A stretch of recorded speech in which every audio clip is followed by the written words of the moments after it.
They called her the too much girl, too big, too quiet, too hopeful for a world that had no room for women like her.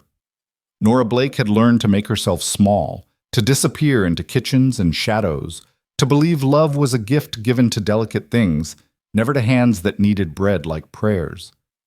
But when wildfire tore across a lonely prairie ranch, she would stop hiding. She would stand in smoke and flame beside a silent giant of a man who saw her, truly saw her, and everything she'd been taught about her own worth would burn away, leaving only the truth. She was never too much. The world was just too small. Before we begin, I'd love to know, drop a comment with your city so I can see how far this story travels. Now, let's step into Nora's world. The prairie stretched endless and unforgiving under a sky so wide it made even the horizon feel like a broken promise. Grant Holloway stood on the porch of his ranch house, boots dusty, shirt sticking to his back, staring at fields that needed harvesting and fences that needed mending, and a life that had somehow become too big for one man to carry alone. He was 34 years old, 6'5", and built like the mountains that shadowed the western edge of his land. But none of that mattered when the wheat was ready, and the hens needed feeding, and the silence inside the house pressed against his chest like a physical weight. He'd tried. God knew he'd tried. For 3 years since his father died, he'd run this place with nothing but stubbornness and dawn-to-dark labor, telling himself he didn't need help, didn't need company, didn't need anything but his own 2 hands and the land that had been in his family since before he was born. But the truth had a way of wearing a man down, and the truth was simple. He was drowning in work he couldn't finish, and meals he couldn't cook, and nights so quiet they felt like dying. So he'd placed the advertisement in the Helena paper, feeling like a failure with every word he wrote. Ranch hand and cook needed. Room and board provided. Inquire at Holloway Ranch, 10 miles west of Cutter's Bend. Short, blunt, desperate in a way he hated admitting even to himself. The responses had been few. 2 men who wanted wages he couldn't afford. 1 woman who took one look at the isolated property and decided town life suited her better. And then, on a Thursday morning, when the wind carried the smell of coming rain, a wagon had rolled up the long drive carrying Ruth Blake and her daughter Nora. Grant had been in the barn when they arrived, and he'd walked out to meet them with his hat pulled low against the sun, preparing to send them away because surely they'd made a mistake. The advertisement had been clear. Ranch work wasn't easy, wasn't pretty, and wasn't for the faint of heart. But Ruth Blake had climbed down from that wagon with the determination of a woman who'd crossed too many hard miles to be turned away by a man's doubts. She was in her 50s, broad across the shoulders and hips, with iron gray hair pulled back in a tight bun, and eyes that had seen enough of the world to know exactly what she was looking at. "Mr. Holloway," she'd said, not a question, not an introduction, just a statement of fact. "I'm Ruth Blake. This is my daughter Nora. We've come about the position." Grant had opened his mouth to explain that he needed someone who could handle physical labor, that ranch work required strength and endurance, that he wasn't running a charity. But something in Ruth's expression stopped him. It was the same look his mother used to give him when he was 12 and thought he knew better than she did about anything at all. "I can cook anything you need cooking," Ruth had continued before he could speak. "I can preserve, smoke, salt, pickle, and bake. I can tend a garden, manage chickens, and keep a house running smooth as river water. My daughter can do all that and more. We need work and a place to stay. You need help. Seems like we might solve each other's problems." Grant's gaze had shifted then to the young woman still sitting in the wagon. Nora Blake was perhaps 22 or 23, with soft brown hair that curled at her temples despite being pinned back, and a face that would have been lovely if not for the way she held herself. Shoulders curved inward, chin tucked down, everything about her posture suggesting she was trying to take up less space than she actually occupied. She was big, yes, built solid and strong like her mother, but there was something in her eyes when she finally looked at him that hit Grant square in the chest.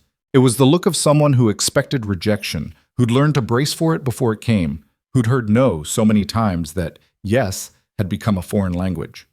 He should have said no. He should have explained that he needed ranch hands who could work cattle and mend fences, not women who belonged in parlors and kitchens. That's what the town would expect. That's what made sense. Instead, he'd heard himself say, "Room and board, meals shared, Wages when I can pay them, which won't be until after harvest. If that suits you, the position's yours."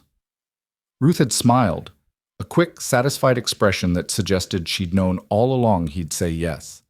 Nora's face had transformed entirely, surprise and relief flooding her features so completely that Grant had to look away from it, feeling like he'd witnessed something too private for daylight. That had been 6 weeks ago. 6 weeks of mornings that smelled like coffee and bacon instead of his own failure. 6 weeks of walking into a house that felt alive again, where Ruth hummed old hymns while she worked, and Nora's quiet presence filled corners that had been empty for too long. 6 weeks of telling himself he'd made a practical decision, hired help he needed, nothing more complicated than that. 6 weeks of lying to himself about why he found excuses to come back to the house midday, why he listened for the sound of Nora's voice, even though she spoke so rarely, why he watched her hands as she kneaded bread dough with a gentleness that seemed at odds with her strength. He was watching those hands now, standing in the kitchen doorway with dust still on his boots and work still waiting in the fields, watching Nora's flour-dusted fingers press and fold the dough in a rhythm that seemed almost meditative. The afternoon sun came through the window and caught in her hair, turning the brown to honey gold, and she was humming something low and sweet that he felt more than heard. "Mr. Holloway," Ruth said, not looking up from the vegetables she was chopping. "If you're going to stand there taking up doorway, you might as well come in and sit down proper. Supper won't be ready for an hour yet, but there's coffee hot and bread from this morning if you're hungry." Grant stepped inside, feeling like a guest in his own house, which was absurd and uncomfortable and somehow right all at once. "Just came in to let you know I'll be working the north fence line until dark. Don't hold supper for me if I'm not back by 6. "We'll hold it," Ruth said firmly. "No sense you eating cold food when hot's just as easy. Nora, pour the man some coffee before he falls asleep standing up." Nora's hands stilled on the dough. She glanced at Grant, then away quickly, a flush rising in her cheeks that had nothing to do with the heat from the stove. "Of course, Mama."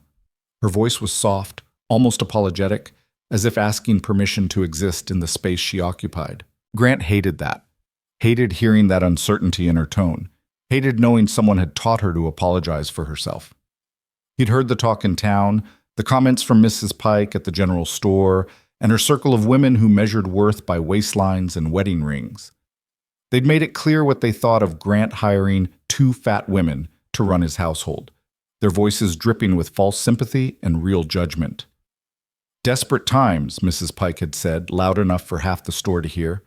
"Poor Mr. Holloway, having to hire whoever he can get. I suppose beggars can't be choosers, can they?" Grant had bought his supplies in silence, paid in silence, and left in silence, but the words had stuck like burrs.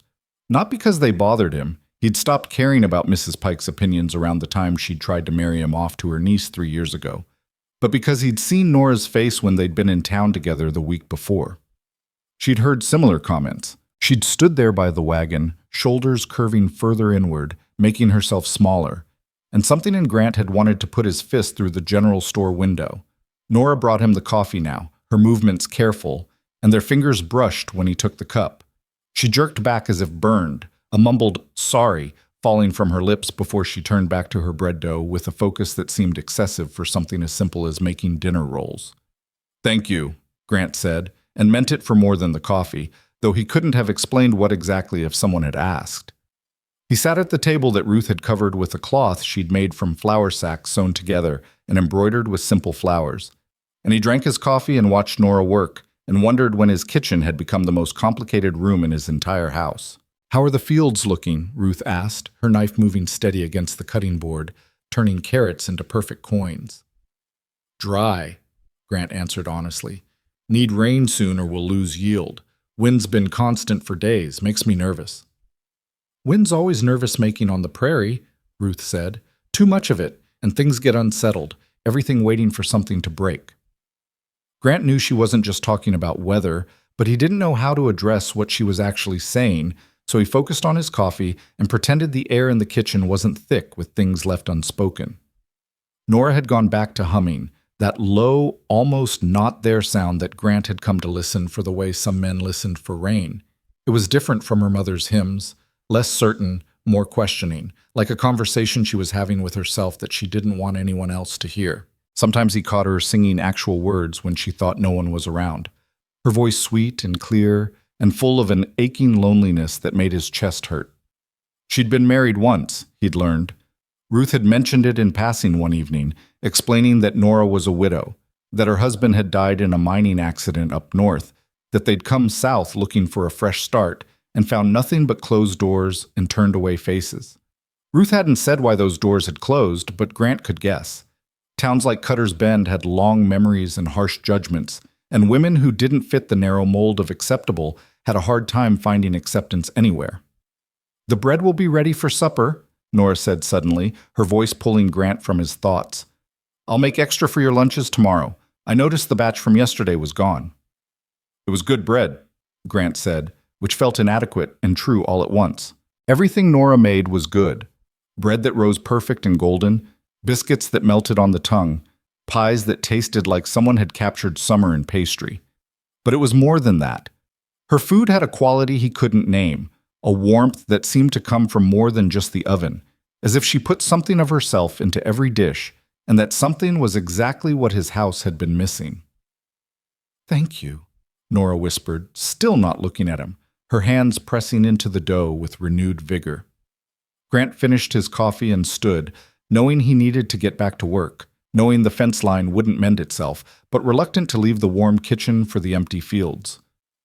"I'll be back by 6, he said, which was as close as he could come to admitting he wanted to be there for supper, wanted to sit at the table with Ruth's sharp observations and Nora's quiet presence, and feel like he had something more than land and labor to call his own. "We'll be here," Ruth said, and there was something in her tone, satisfaction maybe, or knowing, that made Grant wonder exactly how transparent he'd become over the past 6 weeks. He left through the back door, pulling his hat low against the afternoon sun, and didn't let himself look back at the window where he knew Nora would be standing, watching him go the way she watched everything, like she was afraid if she looked away, it might disappear. The walk to the north fence line took 20 minutes, long enough for Grant to convince himself he was being ridiculous, that he'd simply hired good help and was grateful for it, that there was nothing more complicated happening than practical arrangement between employer and employees. By the time he reached the broken section of fence where 3 posts leaned at dangerous angles, he'd almost believed his own reasoning. Then he heard hoofbeats and turned to see Tom Fletcher riding toward him on that gray mare he was so proud of, and Grant's jaw tightened because Tom Fletcher meant questions Grant didn't want to answer and opinions Grant didn't want to hear. "Holloway!" Tom called out, pulling his horse to a stop with a flourish Grant found immediately irritating. Tom was the same age as Grant, had inherited the neighboring ranch from his father, same as Grant had. But where Grant had struggled through the past 3 years alone, Tom had married well. A pretty, delicate woman from back east who knew how to dress for church and keep a parlor and simper at her husband like he'd hung the moon himself. "Fletcher," Grant acknowledged, not moving from the fence he'd been about to repair. Tom swung down from his saddle with easy grace, landing light on his feet like a man who'd never known the weight of true work. "Heard in town you've got yourself some help now." "Ruth Blake and her daughter. That true?" "It's true." Grant picked up his tools, making it clear he had work to do and no time for idle conversation. "Bold choice," Tom said, and there was something in his voice, amusement maybe, or mockery. "Mrs. Pike says you must be really desperate to hire on women like that. No offense meant, of course." Grant turned slowly, hammer in hand, and looked at Tom Fletcher with an expression that made the other man take half a step backward. "Then none taken," Grant said quietly, "because any offense to them is offense to me, and I don't think you want to stand here insulting my household, do you, Tom?" Tom held up both hands, that easy smile never quite reaching his eyes. "Just passing along talk, Holloway. Don't shoot the messenger, though I have to say, it is unusual. Big women like that, working on a bachelor's ranch. People will talk, you know how it is." "People can talk all they want," Grant said. "Won't change the fact that my house runs better now than it has in 3 years. My meals are hot, and I've got help that actually helps. If Mrs. Pike and her friends want to spend their time gossiping instead of living their own lives, that's their concern, not mine." "Fair enough," Tom said, though his expression suggested it wasn't fair at all, that he thought Grant had made a mistake he'd regret. Just thought you should know what's being said. Wouldn't want you walking into town unprepared for the questions. I appreciate your concern, Grant said, in a tone that made clear he appreciated nothing of the sort. Now, if you'll excuse me, I've got fence to mend before dark. Tom mounted up with another flourish, looking down at Grant from horseback like that somehow made him superior. You know, Holloway, there are other options if you need help. My Mary's cousin is looking for a position. Pretty girl, good family, actually trained in household management. I could put in a word if you're interested. Grant met his eyes steadily. I'm not. Your loss, Tom said with a shrug. But don't say I didn't offer. He wheeled his horse around and rode off, leaving Grant standing alone by the broken fence with anger sitting hot and heavy in his chest. Pretty girl, good family, as if those things mattered more than competence, more than kindness, more than the way Nora's bread filled his house with the smell of home, and Ruth's efficiency had turned chaos into order. As if what Grant needed was someone decorative instead of someone real. He drove the first fence post with more force than necessary, the hammer blows echoing across the empty prairie. He'd known there would be talk. He wasn't naive about small-town gossip. But hearing it stated so plainly, hearing that people were judging Ruth and Nora for nothing more than their size and circumstances, made him want to ride into town and start making his opinions extremely clear to anyone who'd listen. But that would only make things worse for Nora. She already carried enough shame, already believed enough of what cruel people had told her about her worth. The last thing she needed was Grant drawing more attention to her, making her the center of scandal through his defense of her. So he pounded fence posts and stretched wire, and worked until his shoulders ached and the sun dropped low on the western horizon, turning the sky to fire and gold. He worked until the anger faded into something quieter, something that felt uncomfortably like protectiveness, like the fierce need to stand between Nora and anyone who would make her feel small. When he finally headed back to the house, twilight was settling soft and blue across the land, and lights glowed warm in the kitchen windows. He could see shapes moving inside, Ruth at the stove, Nora setting the table, and for a moment he just stood there in his own yard, looking at his own house, feeling like he was seeing it for the first time. This was what had been missing. Not just the practical help, not just the cooked meals and clean floors, but this, the sense of people inside, of life happening, of a house being more than just walls and a roof. This was what his parents had built, what his mother had made every day of her life until illness took her too soon and left his father hollowed out and silent. This was home, and he'd forgotten what it felt like until Ruth and Nora Blake had driven up in a dusty wagon and reminded him. He washed up at the pump outside, scrubbing the day's work from his hands and face, then went in through the back door into a kitchen that smelled like roasted chicken and fresh bread and something sweet, pie maybe, or cake. Perfect timing, Ruth announced, carrying a platter to the table. Nora, bring the potatoes. Mr. Holloway, sit down before this gets cold. Grant sat, and Nora brought the potatoes and the bread and a dish of butter so yellow it looked like captured sunshine, and they ate together the way they had every night for 6 weeks, passing plates and making small talk about the day's work and the weather and nothing of any real consequence. Except it was consequential, Grant realized, watching Nora blush when he complimented the meal, watching Ruth smile with satisfaction at how quickly he cleaned his plate. These quiet evenings, these simple meals, these moments of ordinary domestic peace, they mattered. They mattered more than he'd understood until Tom Fletcher had tried to dismiss them as desperate measures and inferior choices. How was the fence work? Ruth asked, cutting into her chicken with precise movements. Got it mended, Grant said. Tom Fletcher stopped by. Something shifted in the air, subtle but present. Nora's fork paused halfway to her mouth, and Ruth's eyes sharpened, assessing. Did he? Ruth said, not a question. And what did Mr. Fletcher have to say? Grant considered lying, protecting them from Tom's words, but he'd learned that Ruth Blake didn't appreciate being protected from truth. She preferred knowing what she was up against, preferred facing reality head-on rather than being shielded from it. He mentioned there's talk in town, about me hiring you both, said people find it unusual. I'm sure they do, Ruth said dryly. People find all sorts of things unusual when they don't have enough actual problems to occupy their minds. I wouldn't worry about it, Mr. Holloway. Small minds make small talk. Always have, Always will. But Nora had set down her fork entirely, her hands clasped in her lap, her face carefully blank in the way Grant had come to recognize meant she was feeling too much and trying to show nothing at all. Nora, Grant said without planning to, without thinking about what he would say next, just knowing he needed her to look at him. What Tom Fletcher thinks, what Mrs. Pike thinks, what anyone in Cutter's Bend thinks, it doesn't matter. You hear me? They don't know anything about you, about what you're capable of, about what you're worth. Their opinions are noise, nothing more.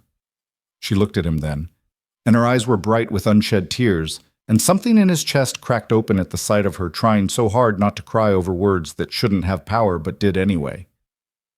"It's kind of you to say, Mr. Holloway," she whispered, "but people have always thought the same things about me. Everywhere I go, every place I try to belong. There's only so many times you can hear the same judgments before you start wondering if maybe they're right." "They're not right," Grant said firmly. "They're small-minded and cruel, and the fact that lots of people share the same wrong opinion doesn't make it less wrong." "Grant's correct," Ruth added, her voice gentler than usual. "Though I know it doesn't help much hearing it from us, hard to unhear a lifetime of meanness, no matter how many kind words follow. Nora's voice broke, and she pressed her lips together hard, fighting for composure. "I just wanted this to work. I wanted to be useful, to have a place where I mattered.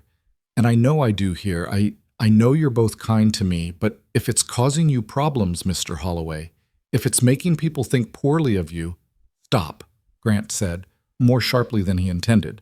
"I don't give a damn what people think of me, Nora. I never have.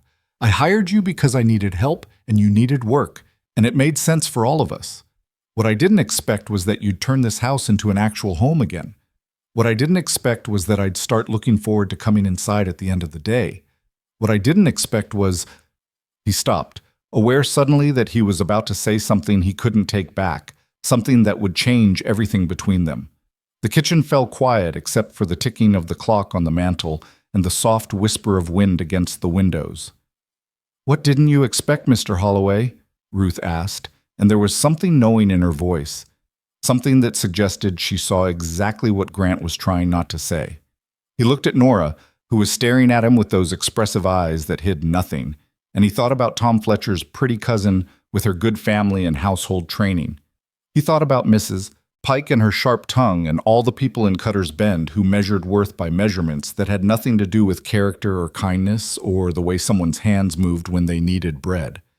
"I didn't expect to care," he said finally, honestly, "about any of it.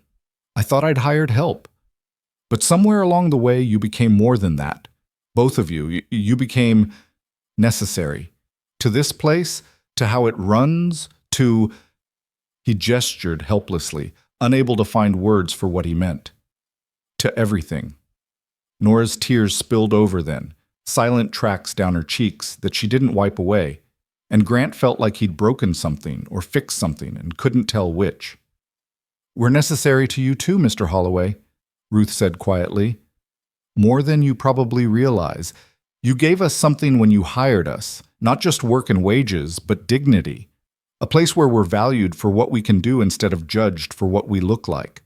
Don't think we don't know what that means or how rare it is."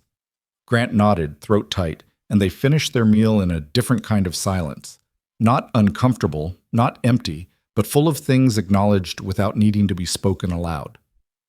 After supper, while Ruth washed dishes and hummed her hymns, Grant found himself on the front porch with a cup of coffee, watching the stars come out one by one in the darkening sky. The wind had picked up, carrying the dry grass smell of coming autumn, and somewhere in the distance a coyote called, lonely and wild. The screen door creaked, and he knew without looking that it was Nora. She had a way of moving, quiet, careful, like she was always trying not to disturb the air around her, that he'd learned to recognize. "May I sit?" she asked, and he nodded, gesturing to the chair beside his. They sat in silence for a long moment, watching the darkness deepen, and Grant wondered if she would speak or if they'd just share this quiet the way they'd shared so many others.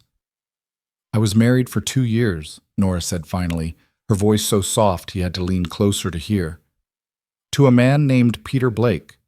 He was kind to me, mostly. Never said much about my size, never made me feel like I was too much for him. I thought that was enough. Kindness, acceptance. I thought I was lucky to find even that. Grant stayed silent, sensing she needed to say this, needed to speak these words into the darkness where they couldn't be seen as well as heard. He died in a mine collapse up in Butte. 6 other men died with him. I was 20 years old and a widow, and people said it was a shame, what a terrible tragedy, but I could see in their eyes what they really thought. They thought I was lucky to have had him at all, lucky that any man would marry someone like me. They thought I should be grateful for whatever scraps of affection I'd gotten, because women like me don't deserve the real thing. Nora, Grant started, but she shook her head. After that, Mama and I tried to find work, tried to find a place that would take us both, but everywhere we went, doors closed. Sometimes they'd say it directly. We need someone more presentable, or you don't quite fit what we're looking for. Sometimes they'd just look at us and make excuses. We went through our savings, we got desperate, and then we saw your advertisement, and I told Mama we shouldn't bother, that a man living alone wouldn't want women like us on his property, that it would just be another rejection. She turned to look at him then, her face pale in the starlight, her eyes luminous. But she insisted we try anyway, said she had a feeling about it. And when you said yes, when you agreed to hire us, I couldn't believe it. I kept waiting for you to change your mind, to realize you'd made a mistake. But you didn't. You let us stay. You treat us like we matter. You do matter, Grant said, and his voice came out rougher than he intended.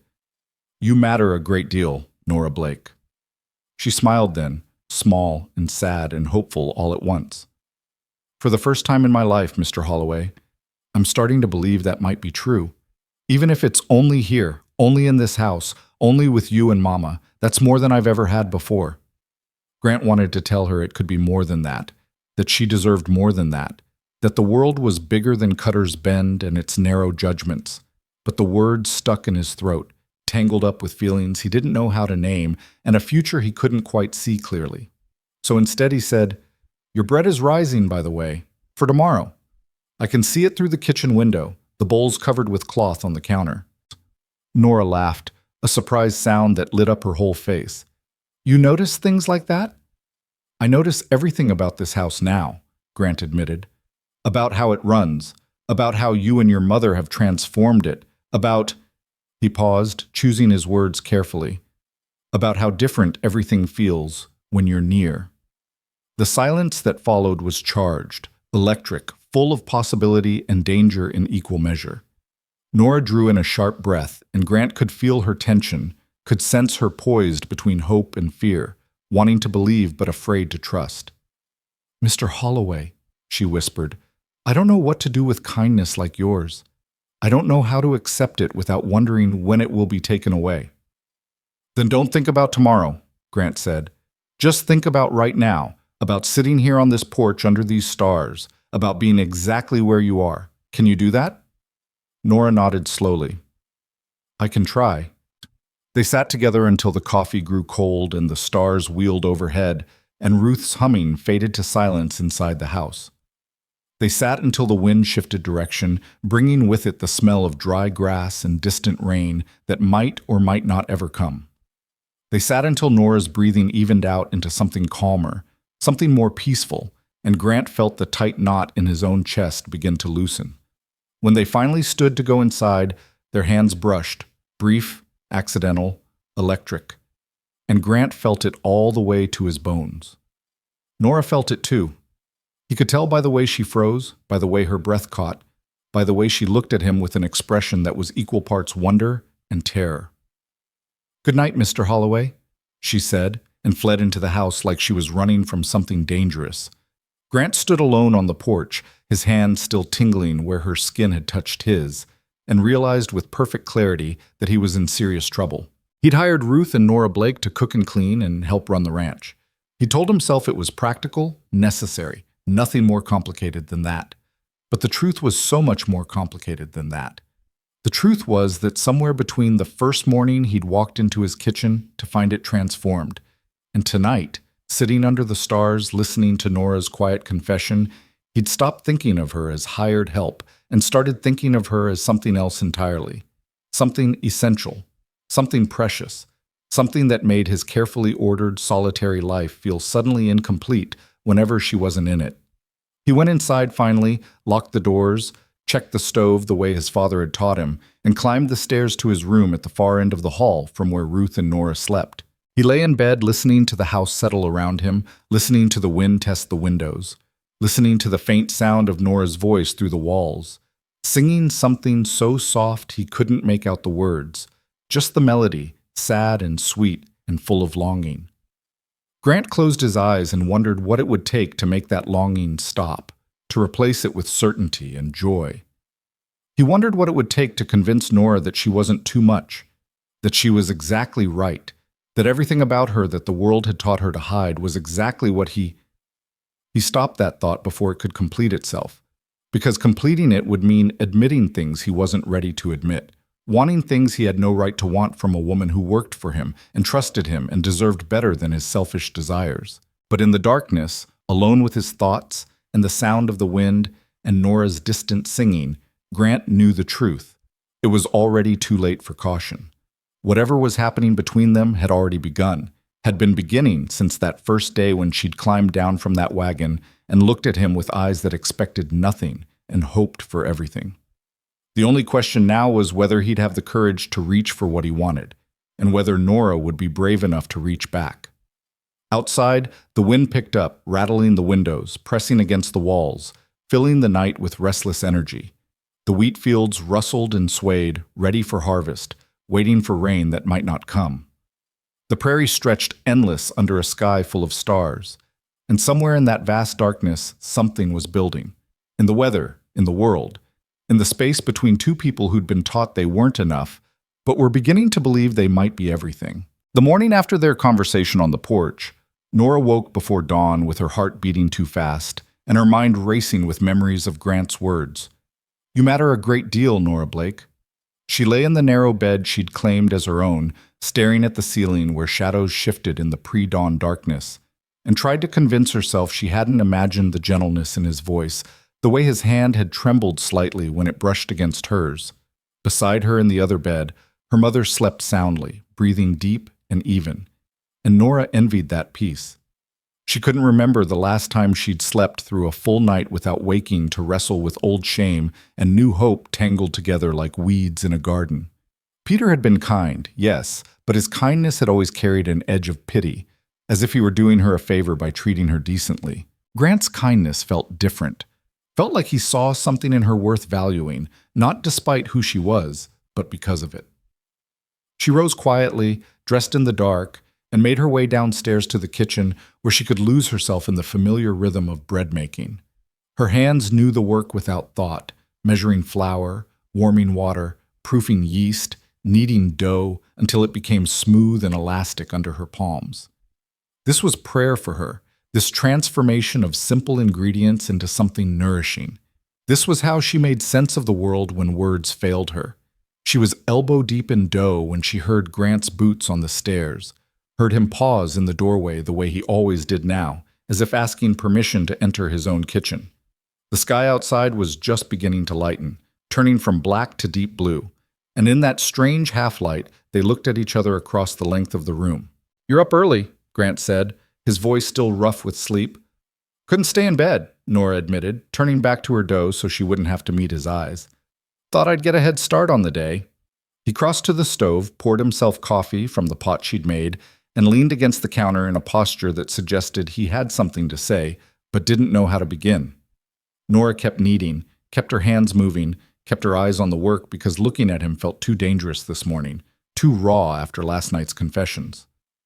"Nora," he said finally, "about what I said on the porch." "You don't need to explain," she interrupted quickly, desperately. "You were being kind. You're a kind man, Mr. Holloway, and I appreciate it. But you don't need to worry that I read more into your words than you meant. I know my place here. I know what this is."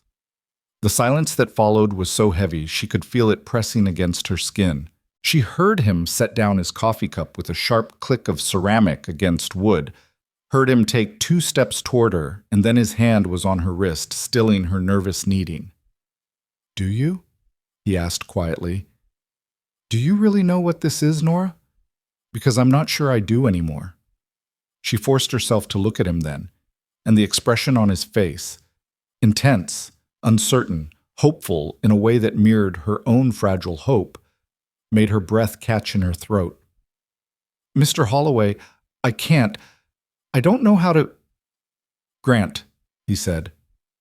"When we're alone like this, just call me Grant. Please."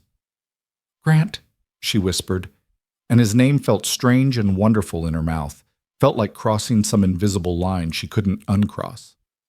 "What are you saying?" "I'm saying I don't know what this is between us, but I know it's not just employer and employee.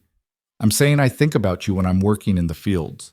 I'm saying I come back to this house earlier than I need to because I want to hear your voice. I'm saying that somewhere between hiring you and now, something changed, and I don't think I'm the only one who feels it." Nora's hands were shaking. She pulled them back from the dough, pressed them against her apron, trying to steady herself. "You're not," she admitted, the words barely audible. "You're not the only one.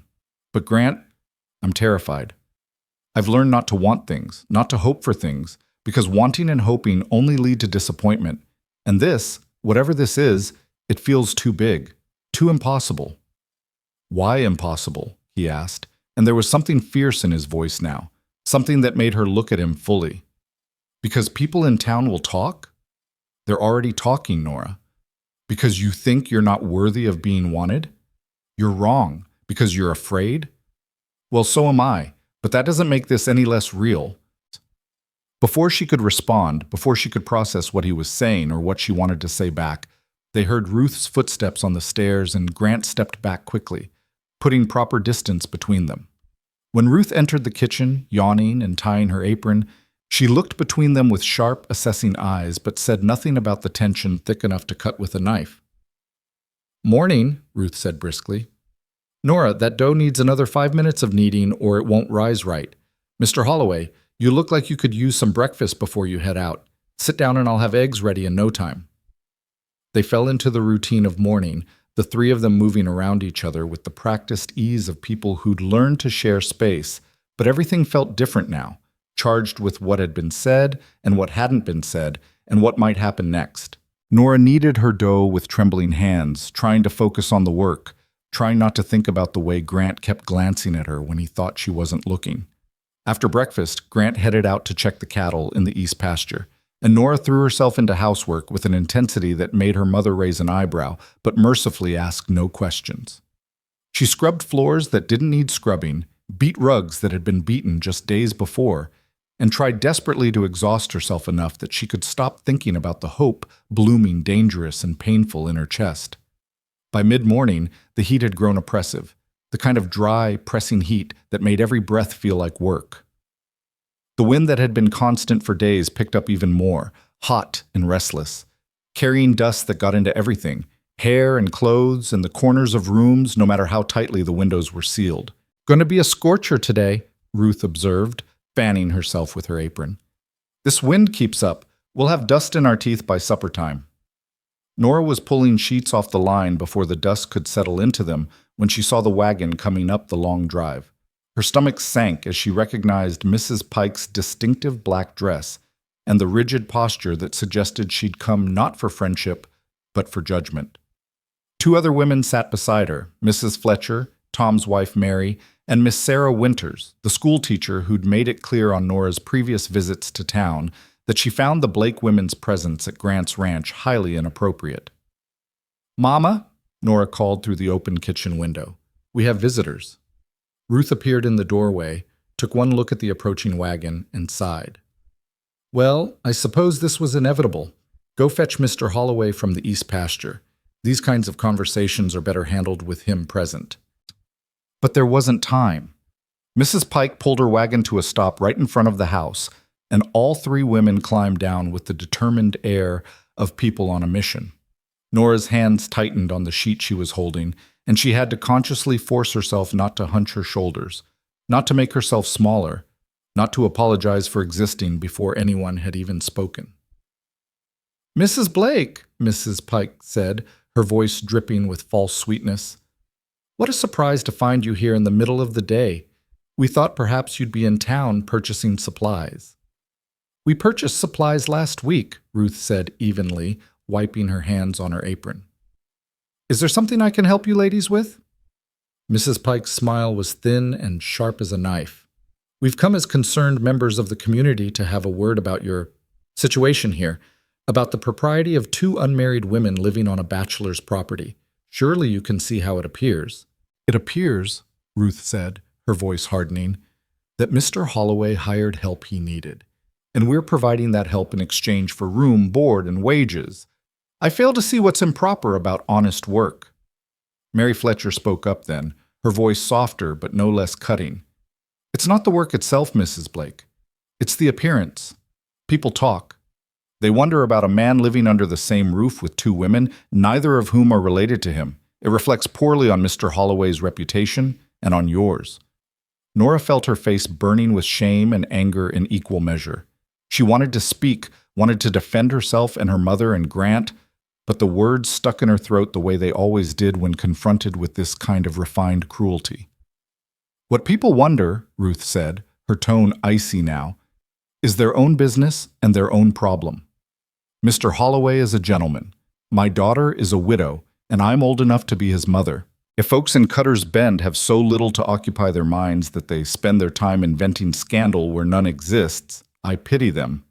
Sarah Winters adjusted her spectacles, her thin mouth pursed with disapproval.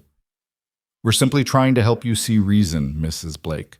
Your daughter especially should be concerned about her reputation.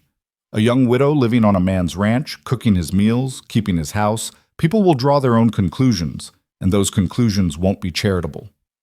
"Then people are fools," came Grant's voice, hard and cold as winter iron. All five women turned to see him striding toward them from the direction of the barn, his hat pulled low and his expression thunderous. He must have seen the wagon approaching and come back immediately, and Nora felt a rush of gratitude so strong it made her dizzy. "Mr. Holloway," Mrs. Pike said, recovering her composure quickly, "we were just explaining to Mrs. Blake and her daughter that their presence here has become a topic of concern in town." "Then town needs to find better topics," Grant said flatly. He stopped beside Nora, close enough that she could feel the heat radiating from him, close enough that it felt like protection. "Mrs. Blake and her daughter are valued members of my household. They work hard, they're paid fairly, and their presence here is nobody's business but ours." "But surely you must see," Mary Fletcher began. "What I see," Grant interrupted, his voice dropping to something dangerous, "is three women who've driven 10 miles out of their way to insult my employees and question my judgment. What I see is people with too much time and too little compassion spending their energy making good people feel ashamed of honest work.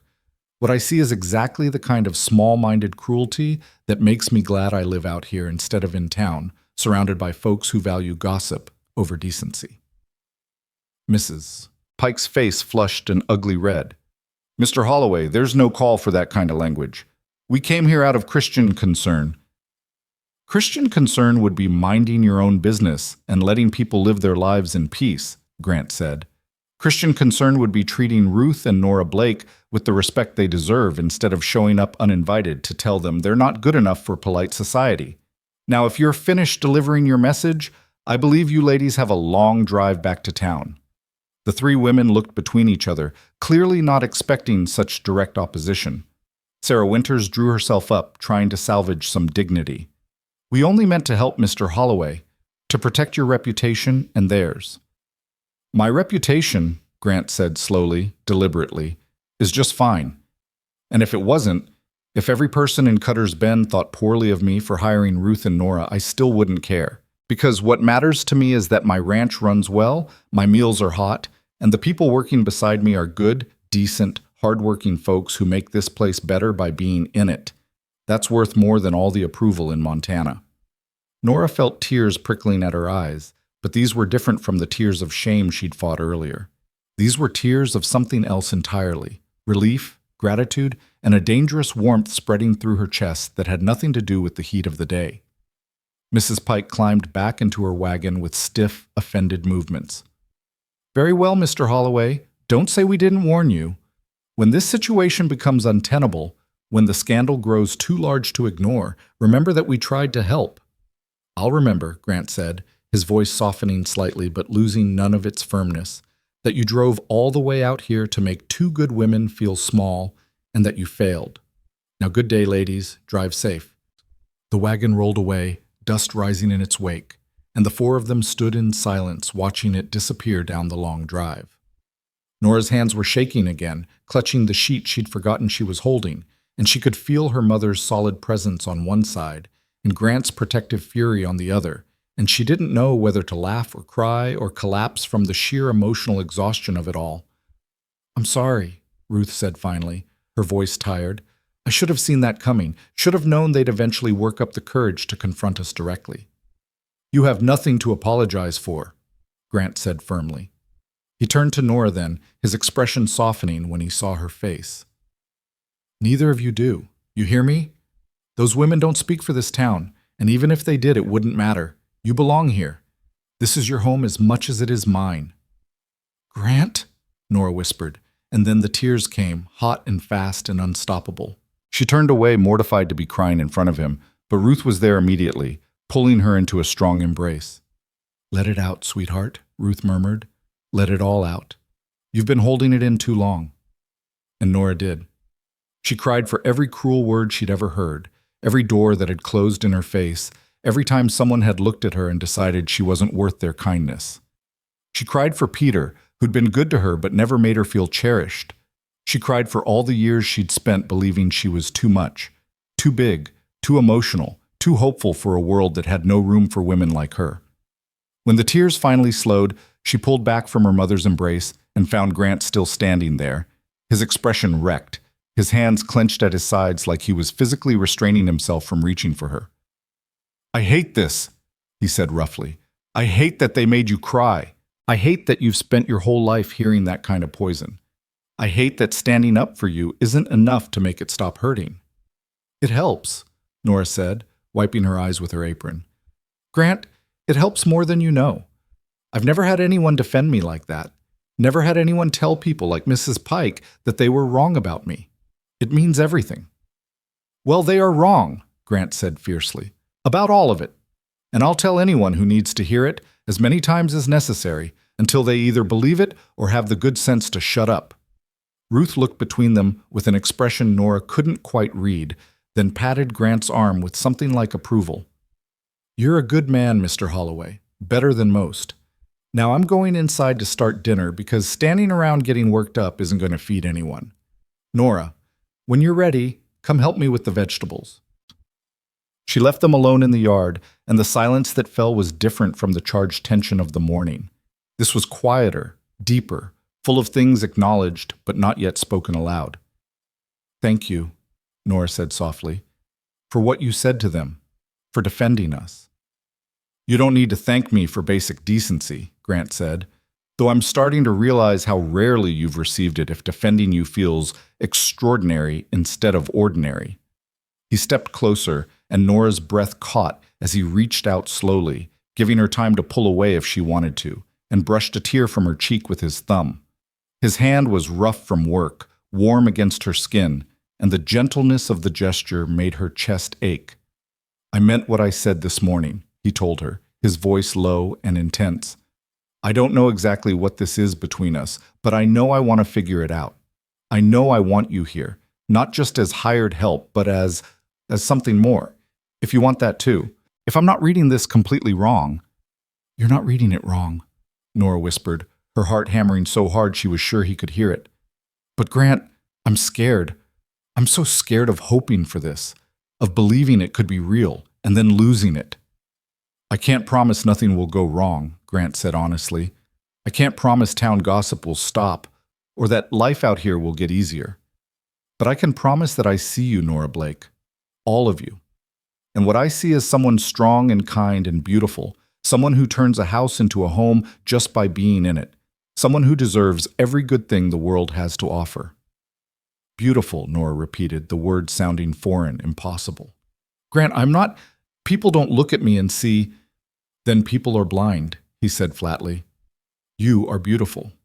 Not despite anything, not with qualifications, just beautiful. The way you move in the kitchen like you're dancing, the way you hum while you work, The way your whole face lights up when you laugh, which you don't do nearly often enough. The way you're brave even when you're terrified.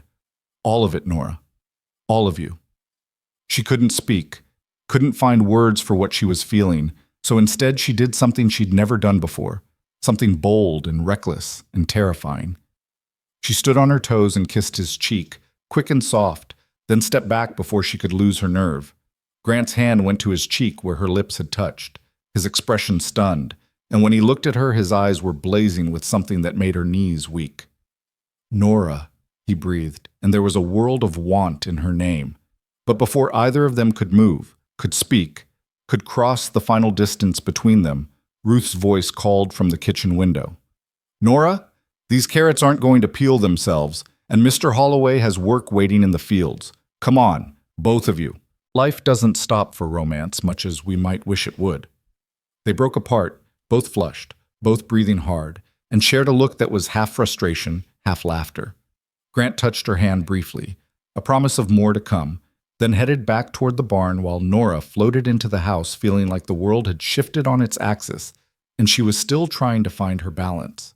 Ruth was at the sink, working steadily, but there was a smile playing at the corners of her mouth that suggested she'd seen more than either of them had intended.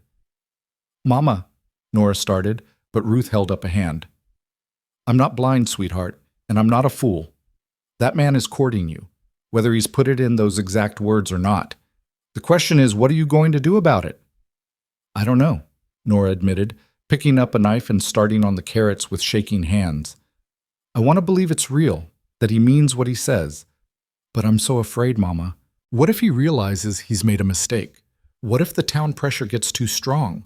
What if the sky falls and the earth opens and locusts descend? Ruth interrupted gently. You can what if yourself into a grave, Nora, or you can live. And living means taking risks sometimes, even when you're scared. Were you scared? Nora asked. When you met Papa? Ruth was quiet for a moment, her hands stilling in the dishwater. Terrified.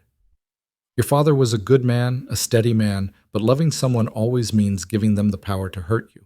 I was scared every day of our marriage that something would take him from me, and eventually something did.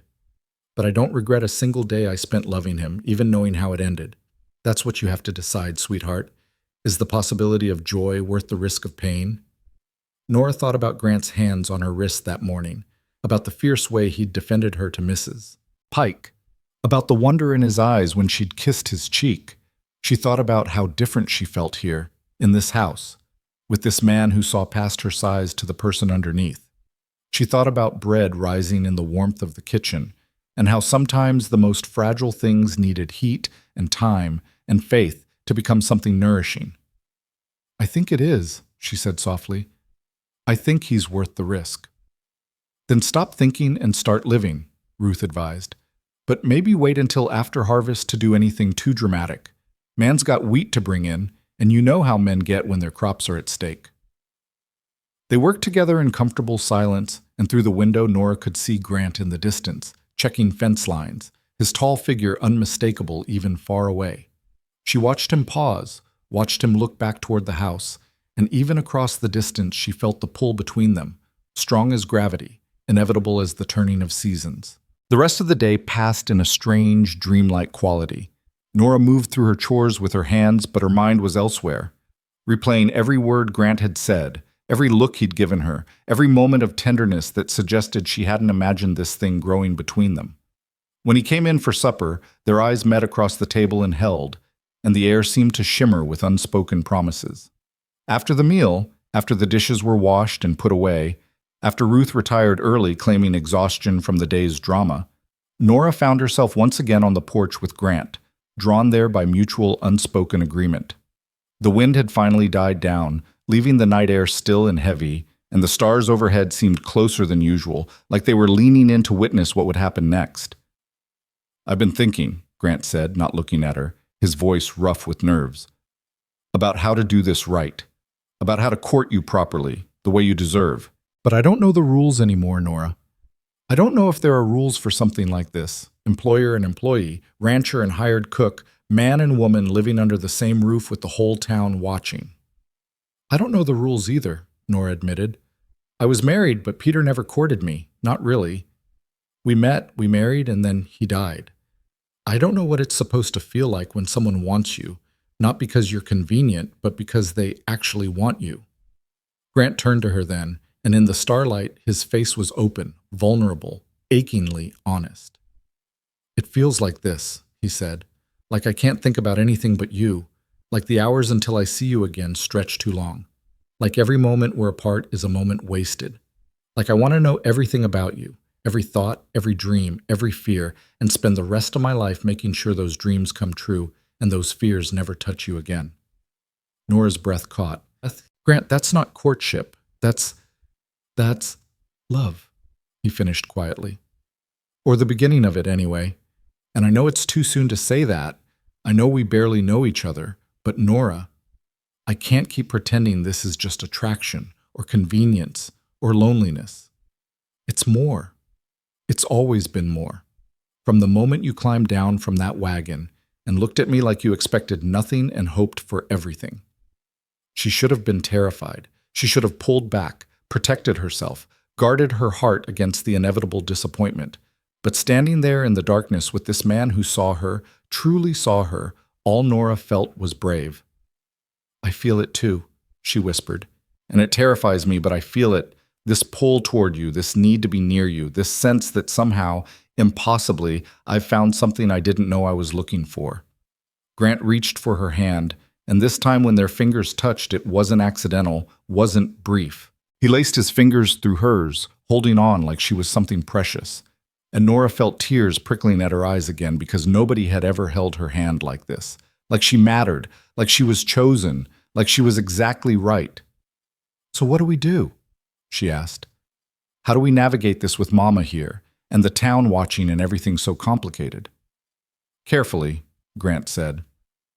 Honestly, we take it slow when we can and fast when we must. We talk to your mother because I won't dishonor you by doing this behind her back. We ignore the town gossip because they'll talk regardless, and we trust this, whatever this is, to lead us where we need to go. Nora nodded, her throat too tight for words.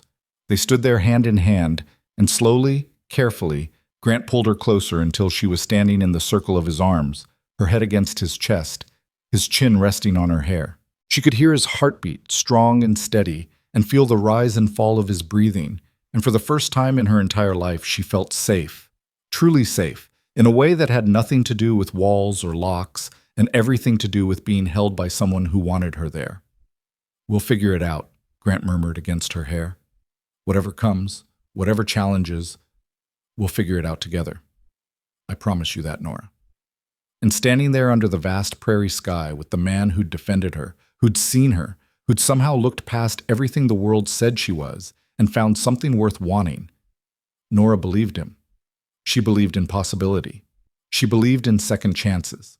She believed, for the first time in her life, that maybe she deserved happiness after all.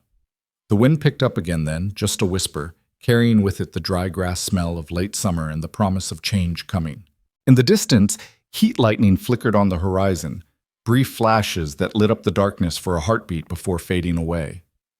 The wheat fields rustled and swayed, ready for harvest, ready for the cutting that would come. And in the circle of Grant's arms, Nora felt her own readiness to be cut open, to be vulnerable, to risk everything on the fragile hope that this time, this man, this moment, would be different from all that had come before. They pulled apart reluctantly when the heat lightning flashed closer, bright enough to make them both blink against the sudden brilliance. Grant's arms loosened but didn't release her completely, and Nora found herself grateful for his continued touch, for the anchor of his hands on her waist, keeping her tethered to this moment, to this impossible reality where she was wanted.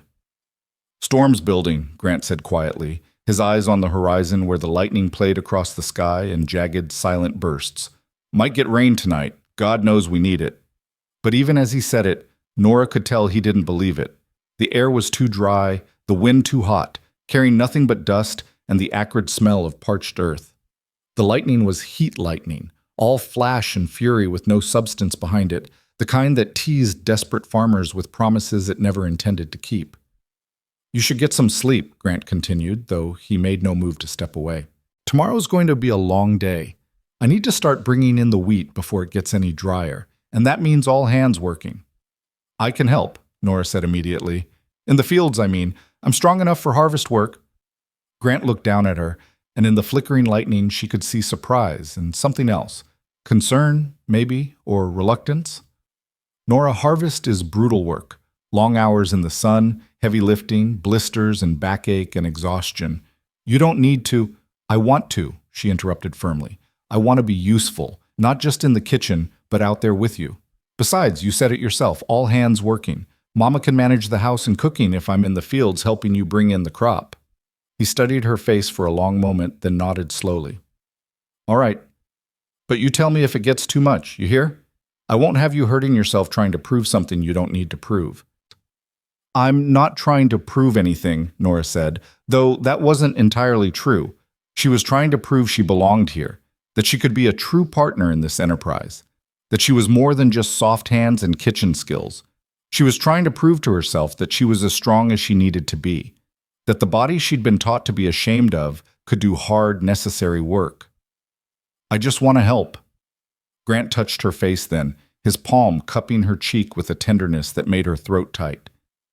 You already help, Nora Blake, more than you know. But if you want to work beside me in the fields, I'll be grateful for it. Just promise me you'll be careful.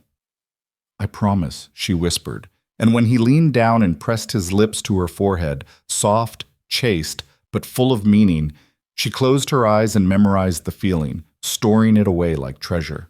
They went inside together, Grant checking the doors and windows while Nora banked the fire in the stove, their movements domestic and familiar despite everything being so new. At the base of the stairs they paused, and the awareness between them was palpable, the knowledge that they were both heading to their separate beds when neither of them particularly wanted to be alone. Good night, Nora, Grant said, his voice low and rough. Good night, Grant, she answered, and climbed the stairs feeling his eyes on her until she reached the landing and disappeared into the room she shared with her mother. Ruth was already in bed but not asleep, and when Nora slipped under her own covers, her mother spoke into the darkness. That man's falling in love with you, you know. Probably already has fallen, if we're being honest. Nora's heart stuttered. Mama, don't. Don't say things like that. Don't make me hope for something that might not be real. It's real, Ruth said with absolute certainty. I've seen enough of the world to know real from false, and what I see between you two is as real as anything I've ever witnessed. The question isn't whether he loves you, sweetheart. The question is whether you're brave enough to let yourself love him back. Nora stared at the ceiling, listening to the wind test the windows and the distant rumble of thunder that promised rain, but would likely deliver nothing. I'm trying to be brave, she said softly. But Mama, what if I'm not enough? What if the newness wears off and he realizes he's made a mistake? Then he's a fool, Ruth said bluntly. But I don't think he is. I think he sees exactly what he's getting, a strong, capable, kind woman who makes his house a home and his life worth living. That's not nothing, Nora. That's everything. Sleep came slowly, and when it finally did, Nora dreamed of bread rising and storms breaking and Grant's hands holding hers while the world burned bright around them. She woke to pre-dawn darkness and the sound of movement downstairs. Grant already up, already preparing for the day's work. She dressed quickly in her oldest, sturdiest clothes, braided her hair tight to keep it out of the way, and descended to find him at the kitchen table with coffee and the determined expression of a man facing a task he dreaded but couldn't avoid. Storm never came, he said without preamble. Lightning all night but not a drop of rain. Wind's picking up again.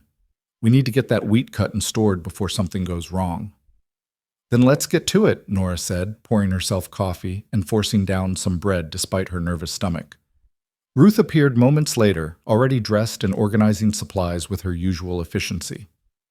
I'll have lunch ready by noon, Ruth announced. Cold chicken, bread, and water.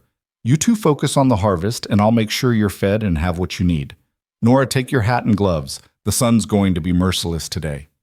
By the time full light broke across the prairie, they were in the wheat field, Grant with his scythe, Nora gathering and bundling behind him, both of them working in the rhythm that harvest demanded. The wheat was dry, almost too dry, shattering and dropping kernels with every stroke of the blade. Grant worked with the fierce focus of a man fighting time itself, and Nora matched his pace as best she could, her hands quickly blistering despite the gloves, her back aching from the constant bending and lifting. But she didn't complain.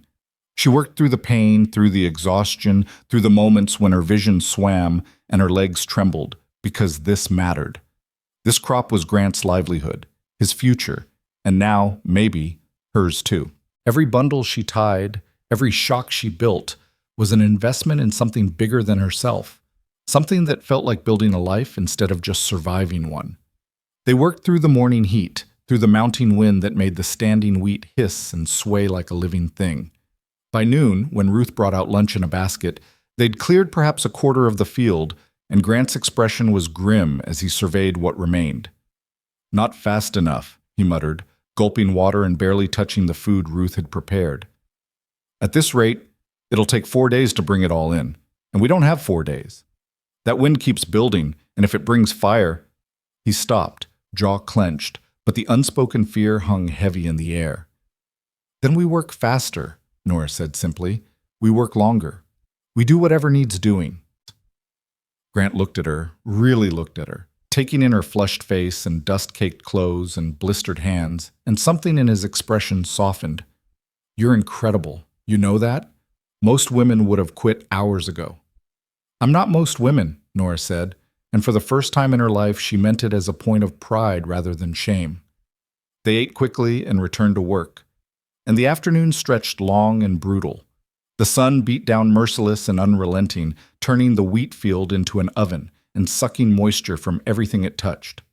The wind grew stronger, gusting now in bursts that sent dust devils spinning across the stubbled ground and made the standing wheat bend nearly horizontal. Nora was binding another sheaf when she smelled it, sharp and acrid, unmistakable even beneath the dust and chaff. Smoke. She straightened, scanning the horizon, and her heart dropped into her stomach when she saw it. To the south, perhaps 2 miles distant, a column of gray-black smoke rose into the sky, thick and spreading, driven by the relentless wind directly toward Grant's land. "Grant!" she shouted, and the terror in her voice brought him running immediately. He followed her pointing finger, and she watched the color drain from his face as he registered what he was seeing. "Fire," he breathed, and the single word carried the weight of every farmer's nightmare. "Prairie fire, wind-driven. Christ, it's moving fast." Even as they watched, the smoke column widened, darkened, and now Nora could see the orange glow at its base, could see how quickly it was advancing across the dry grassland, feeding on everything in its path. The wind was driving it straight toward them, toward the ranch, toward the house where Ruth was even now preparing supper with no idea that death was racing toward her on the back of the wind. "We need to go," Grant said, already moving. "Now. We need to get to the house, get your mother, and start fighting this or we'll lose everything." They ran, leaving the harvest behind, leaving tools and bundles and all that morning's work scattered across the field. They ran with the smoke smell getting stronger and the wind pushing at their backs like it was urging them toward destruction. By the time they reached the house, the fire was visible, a line of orange-red advancing across the prairie like an army, consuming grass and sagebrush and anything else unlucky enough to stand in its way. Ruth was at the window, already aware of the danger, already moving with the calm efficiency that came from a lifetime of facing crises. "How long?" she asked as they burst through the door. 20 minutes, maybe 30 if we're lucky," Grant said, his voice tight but controlled. "We need to wet down the house, fill every barrel and bucket we have, get the animals moved to the north pasture where the grass is shorter. Nora, help your mother with the house. I'll handle the livestock." "No," Nora said firmly. "The animals need 2 people. Mama can handle the house. We work faster together."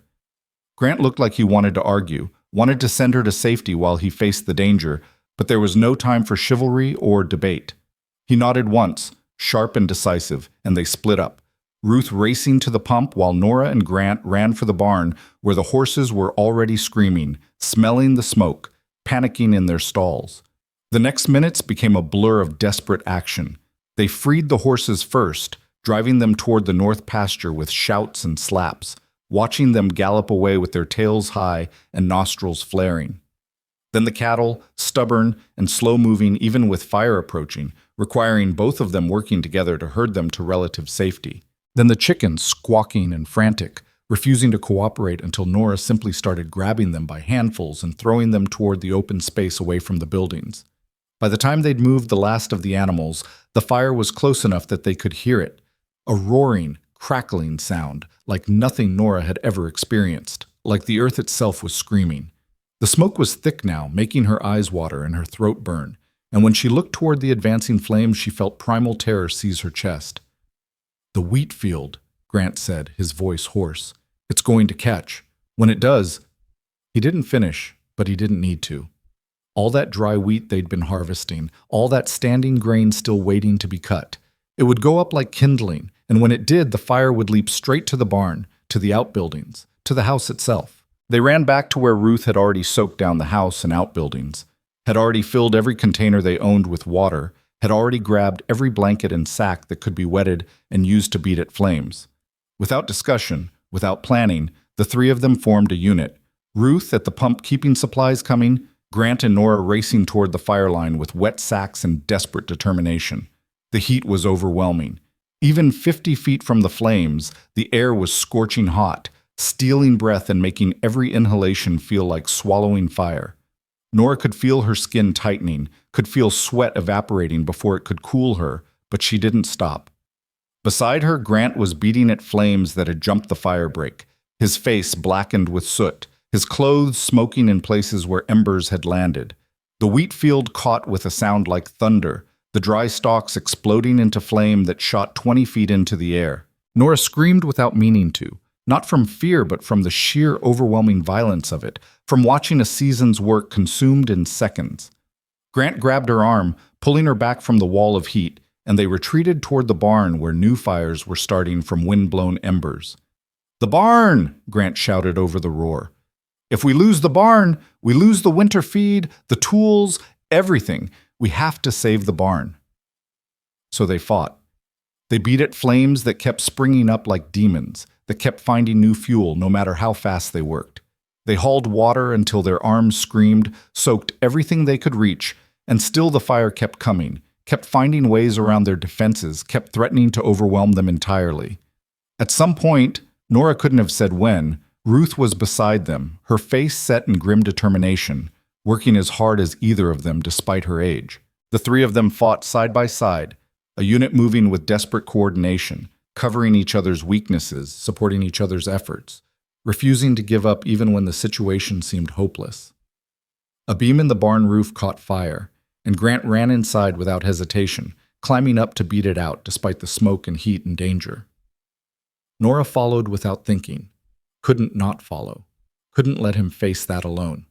They worked together in the suffocating darkness, coughing and gasping, beating at flames that wanted to consume everything they'd built together. When the beam finally went dark, when the last ember was extinguished, they stumbled outside together and collapsed against the barn wall, both of them blackened and burned and shaking with exhaustion. Ruth appeared with water and they drank greedily, desperately, while around them the fire continued its rampage through the wheat field, through the south pasture, through everything Grant owned south of the house. But the house stood. The barn stood. The outbuildings stood. And slowly, as the fire consumed what fuel was available and ran up against the fire breaks and wetted ground, its advance slowed, stopped, began to die down to smoldering patches that they could handle one at a time. It took hours more of work before they were sure it was safe, before every hotspot was doused and every ember extinguished. By the time they finally stopped, finally let themselves believe the danger had passed, the sun was setting on a transformed landscape. Where morning had shown golden wheat fields, now there was only blackened earth. Where grass had waved, now there were ashes. The south half of Grant's ranch looked like hell itself had visited and left its mark.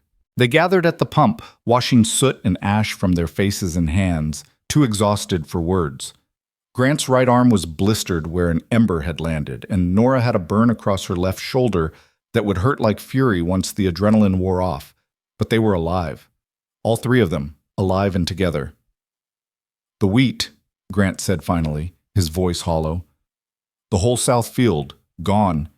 That was half the harvest, half what I needed to get through winter and pay wages and keep this place running. But we're alive, Ruth said firmly. The house stands, the barn stands, the animals are safe. We'll figure out the rest, Mr. Holloway, but first let's be grateful for what we didn't lose. Grant nodded, but Nora could see the devastation in his eyes, could see him calculating losses and coming up short on hope. She wanted to comfort him, wanted to tell him it would be all right, but the words felt hollow in the face of what had been destroyed.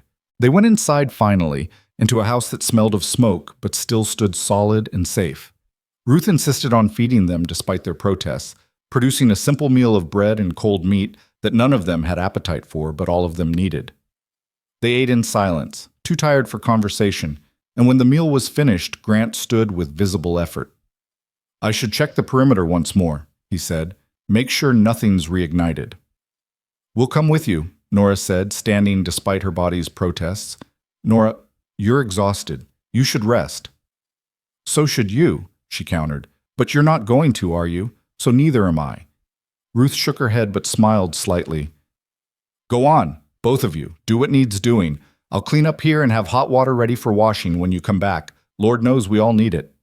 So Nora and Grant walked the perimeter of the burned area, checking for hot spots, stamping out any embers they found, working in companionable silence. The moon had risen, full and bright, turning the ash-covered ground silver white, making the devastation look almost beautiful in its strange, terrible way.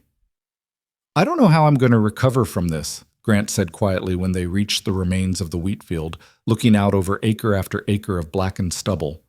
I poured everything into this year's crop. Every penny, every hour, every ounce of hope. And now half of it's just gone.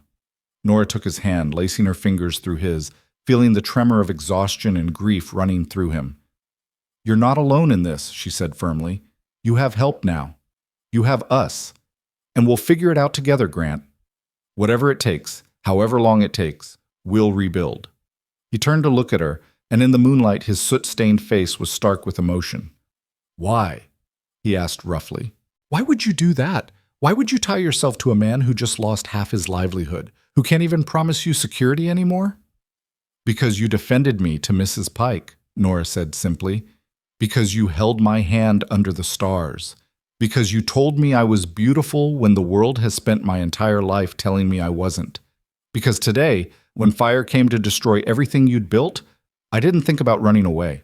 I thought about fighting beside you, about standing with you, about refusing to let you face this alone. That's not nothing, Grant. That's everything. His hands came up to frame her face, gentle, despite the roughness of his blistered palms. And when he kissed her, it tasted like smoke and ash, and promises made in the ruins of disaster. It was nothing like the chaste kiss on her forehead from the night before. This was desperate, fierce, full of need and relief, and the terrible understanding that they'd almost lost each other today without ever having the chance to really begin. When they finally pulled apart, both breathing hard, Grant rested his forehead against hers. I love you, he said, raw and honest. I know it's too soon. I know everything's complicated and uncertain, but I love you, Nora Blake. I think I've loved you since you climbed down from that wagon and looked at me like I might be someone worth believing in. Tears streamed down Nora's face, cutting tracks through the soot and ash. I love you too, she whispered. I'm terrified and hopeful, and I love you, and I don't know what comes next, but I know I want to face it with you. He kissed her again, softer this time, sweeter.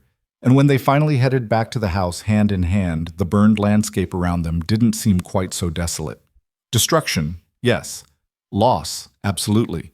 But also survival. Also partnership.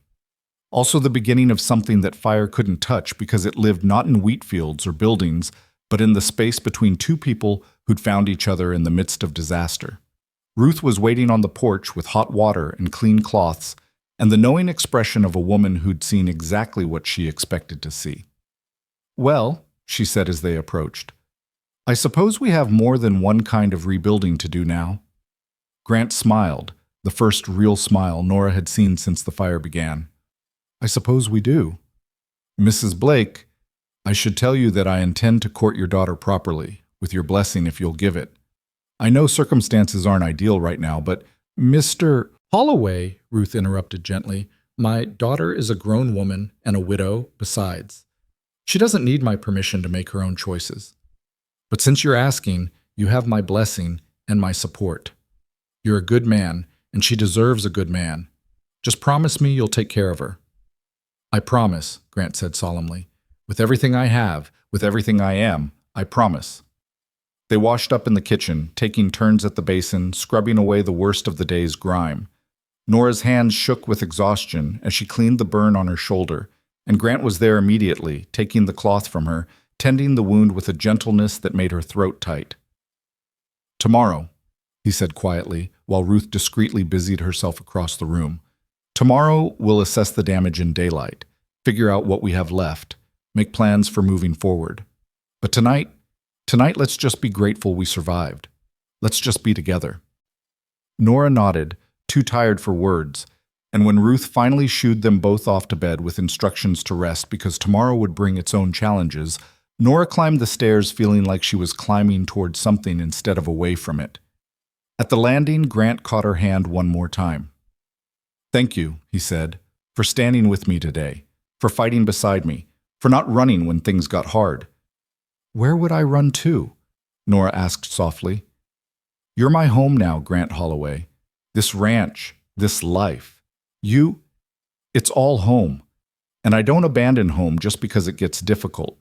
He kissed her knuckles, a gesture so old-fashioned and tender it made her heart ache, and they parted to their separate rooms, carrying with them the knowledge that everything had changed. The fire had taken much: the wheat, the grazing land, the easy certainty of a successful harvest, but it had also forged something in its flames, had tested them, and found them strong enough to survive together.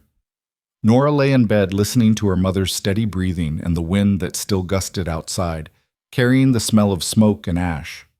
She cataloged her injuries: blistered hands, burned shoulder, aching muscles, exhausted body, and found herself smiling despite it all. She'd fought a prairie fire today. She'd saved a barn. She'd stood beside the man she loved and refused to yield to disaster. She'd been brave and strong, and exactly enough. Tomorrow would bring challenges. Tomorrow they'd have to face the reality of lost income and difficult decisions and the long road to recovery. But tonight, Nora Blake went to sleep knowing she was loved, knowing she belonged, knowing that she'd finally found the place where being too much was exactly the right amount. And in the morning, she would wake up ready to rebuild whatever needed rebuilding, to face whatever needed facing, to stand beside Grant Holloway and show the world that some things, some people, were stronger than fire. Morning came too soon, bringing with it the harsh reality of daylight on disaster. Nora woke to the acrid smell of smoke still clinging to everything: her hair, her clothes, the very air in the room. And for a moment she thought perhaps yesterday had been a nightmare, that she'd imagined the fire and the destruction and Grant's declaration of love in the ashes. But then she moved, and pain shot through her burned shoulder, and she knew it had all been terribly, wonderfully real. Ruth was already awake, sitting on the edge of her bed and staring out the window at the blackened landscape visible even from their second-floor room. "It looks worse in daylight," she said quietly, "like the earth itself died out there." Nora joined her at the window, and her breath caught at the sight. What had seemed almost beautiful in moonlight now revealed itself as complete devastation: acres and acres of charred ground where wheat had waved golden just yesterday morning, the south pasture reduced to ash, even some of the fence posts still smoking in places where fire had consumed them down to blackened stumps. "How does someone come back from this?" Nora whispered. "How does Grant rebuild when half his livelihood is just gone?" "The same way anyone rebuilds after disaster," Ruth said, standing and beginning to dress with her usual efficiency despite the exhaustion evident in every movement. "One day at a time, one decision at a time, one small victory at a time. Now come on, that man's going to need breakfast in him before he faces what he has to face today, and we're going to provide it." They went downstairs to find Grant already in the kitchen, standing at the window with a cup of coffee and the hollow-eyed look of a man who hadn't slept. He turned when he heard them, and despite the exhaustion and worry etched into his face, his expression softened when he saw Nora. "Morning," he said quietly. "How's your shoulder?" "Sore," Nora admitted, "but I'll survive. How's your arm?" "Same." He held up his right arm where the blisters had broken overnight, weeping clear fluid. "Ruth, if you have any salve or bandaging, I'd appreciate it." Sit down, Ruth ordered, already moving toward the medical supplies she kept in a tin on the high shelf. Both of you, sit down and let me tend those burns before they get infected. Then we'll eat, and then we'll make a plan for the day. They submitted to her ministrations, wincing as she cleaned the burns with a sting that made tears spring to Nora's eyes. Grant reached across the table and took her hand, squeezing gently, and that simple gesture of solidarity made the pain bearable. All right, Ruth said when she'd finished bandaging them both. Now let's get some food in you. Can't face disaster on an empty stomach. She cooked eggs and bacon and toast, more than they could possibly eat, but clearly operating on the principle that difficult days required substantial fuel. They ate in silence, broken only by the clink of silverware and the ticking of the clock, each of them lost in private thoughts about what came next. Finally, Grant pushed back his plate and stood. I need to go assess the damage properly, see what's salvageable from the north field, check on the animals, figure out what needs immediate attention. Nora, you should rest today. You did more than enough yesterday. I'm coming with you, Nora said firmly, standing despite her mother's disapproving look. We're partners in this, Grant. You said so yourself. That means I don't sit inside while you face the hard parts alone. He looked like he wanted to argue, wanted to protect her from having to witness the full extent of the loss, but something in her expression must have convinced him that arguing would be futile. All right, but we take it slow, and if you need to stop, you tell me. They walked out together into a morning that should have been beautiful. Clear sky, moderate temperature, gentle breeze, but felt instead like walking through a graveyard. The barn had survived, scorched but standing, and when they checked inside, they found the winter feed intact, the tools still usable, everything covered in soot but fundamentally sound. Small victories, Grant called them, and Nora could hear him trying to convince himself they mattered. The animals had returned overnight, drawn back to familiar ground despite the devastation around them. The horses were skittish, nostrils flaring at the lingering smoke smell, but uninjured. The cattle had scattered across the north pasture, which had been spared the worst of the fire, and though they'd lost some chickens to the chaos, most had survived. Could have been worse, Grant said, his voice carefully neutral. We still have the livestock. We still have the barn and outbuildings. We still have the house. But when they reached what remained of the south wheat field, his careful control cracked. Acre after acre of ash, of dreams consumed, of a season's work reduced to nothing. The wheat they'd been harvesting just yesterday morning, the bundles they'd so carefully tied and stacked, all of it gone as if it had never existed. Grant stood at the edge of the destruction and simply stared, his jaw working but no words coming out. Nora stood beside him, her hand finding his, holding on while he processed what he was seeing. How much? She asked quietly. How much of the total crop did we lose? More than half, Grant said finally, his voice hoarse. I'd estimate 60% gone. What's left in the north field might be enough to get through winter if we're careful, if we're lucky, if nothing else goes wrong. But there's no surplus now, no buffer, no wages for you and Ruth beyond room and board, no money to repair what needs repairing or replace what needs replacing, just survival, if we're fortunate. Then we'll survive, Nora said firmly. We'll make do with what we have. Mama and I don't need wages, Grant. We need a home, and we have that. Everything else is just details. He turned to look at her, and his eyes were bright with unshed tears. You shouldn't have to make do.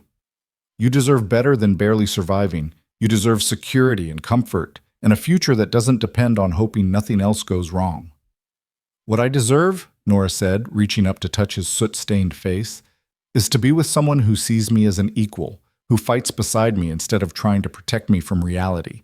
What I deserve is exactly what I have right now. You, this place, the chance to build something together even if it's hard. Don't you understand, Grant? I'm not afraid of hard. I'm only afraid of losing this, losing you. He pulled her into his arms then, holding her tight despite their burns, despite the impropriety of such a display in broad daylight, despite everything.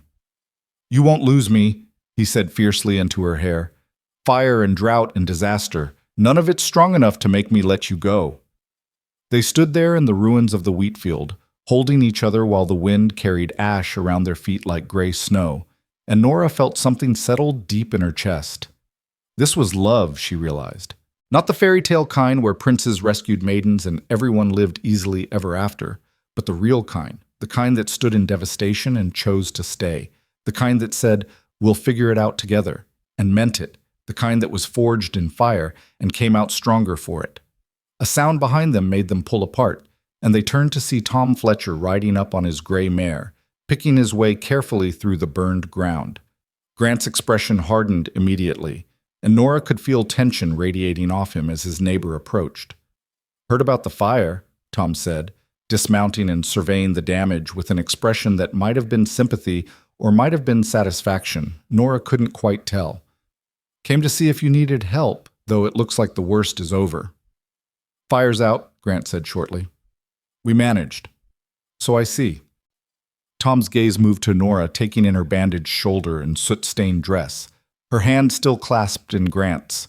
"Your hired help fought alongside you, did she?" "That's dedicated service." The implication in his tone was clear, and Nora felt Grant stiffen beside her. "Nora is more than hired help," Grant said, his voice dangerously quiet. "She's my partner in every way that matters, and I'd appreciate you speaking of her with the respect she deserves." Tom's eyebrows rose. "Partner, is it? Well, I suppose disaster has a way of making people, reassess their situations, though I wonder what the town will say about that development." "I don't give a damn what the town says," Grant replied flatly. "I never have. Now, if you came here to help, I appreciate the offer, but we have things under control. If you came here to gawk and gossip, you can leave." "Actually," Tom said, his tone shifting to something more businesslike, "I came with an offer. My father-in-law in Helena is looking to purchase land in this area. Good land with water rights and established buildings. I thought, given your recent losses, you might be interested in selling. He'd pay fair market value, maybe even a bit above, given the circumstances. Would give you a clean start somewhere else, somewhere the memories aren't quite so burned." The silence that followed was absolute. Nora could feel Grant beside her, rigid with shock and anger, and she squeezed his hand tighter, trying to ground him, trying to communicate without words that whatever he decided, she was with him. "You came here," Grant said slowly, carefully, "the day after I lost half my crop, while the ground is still smoking, to suggest I sell my family's ranch? The land my grandfather homesteaded, that my father broke his back working, that I've poured my entire life into. You think I'd just walk away because of one bad season?" "One bad season can become two, can become three," Tom said, and now there was definitely no sympathy in his voice, just cold calculation. "You've lost your buffer, Holloway.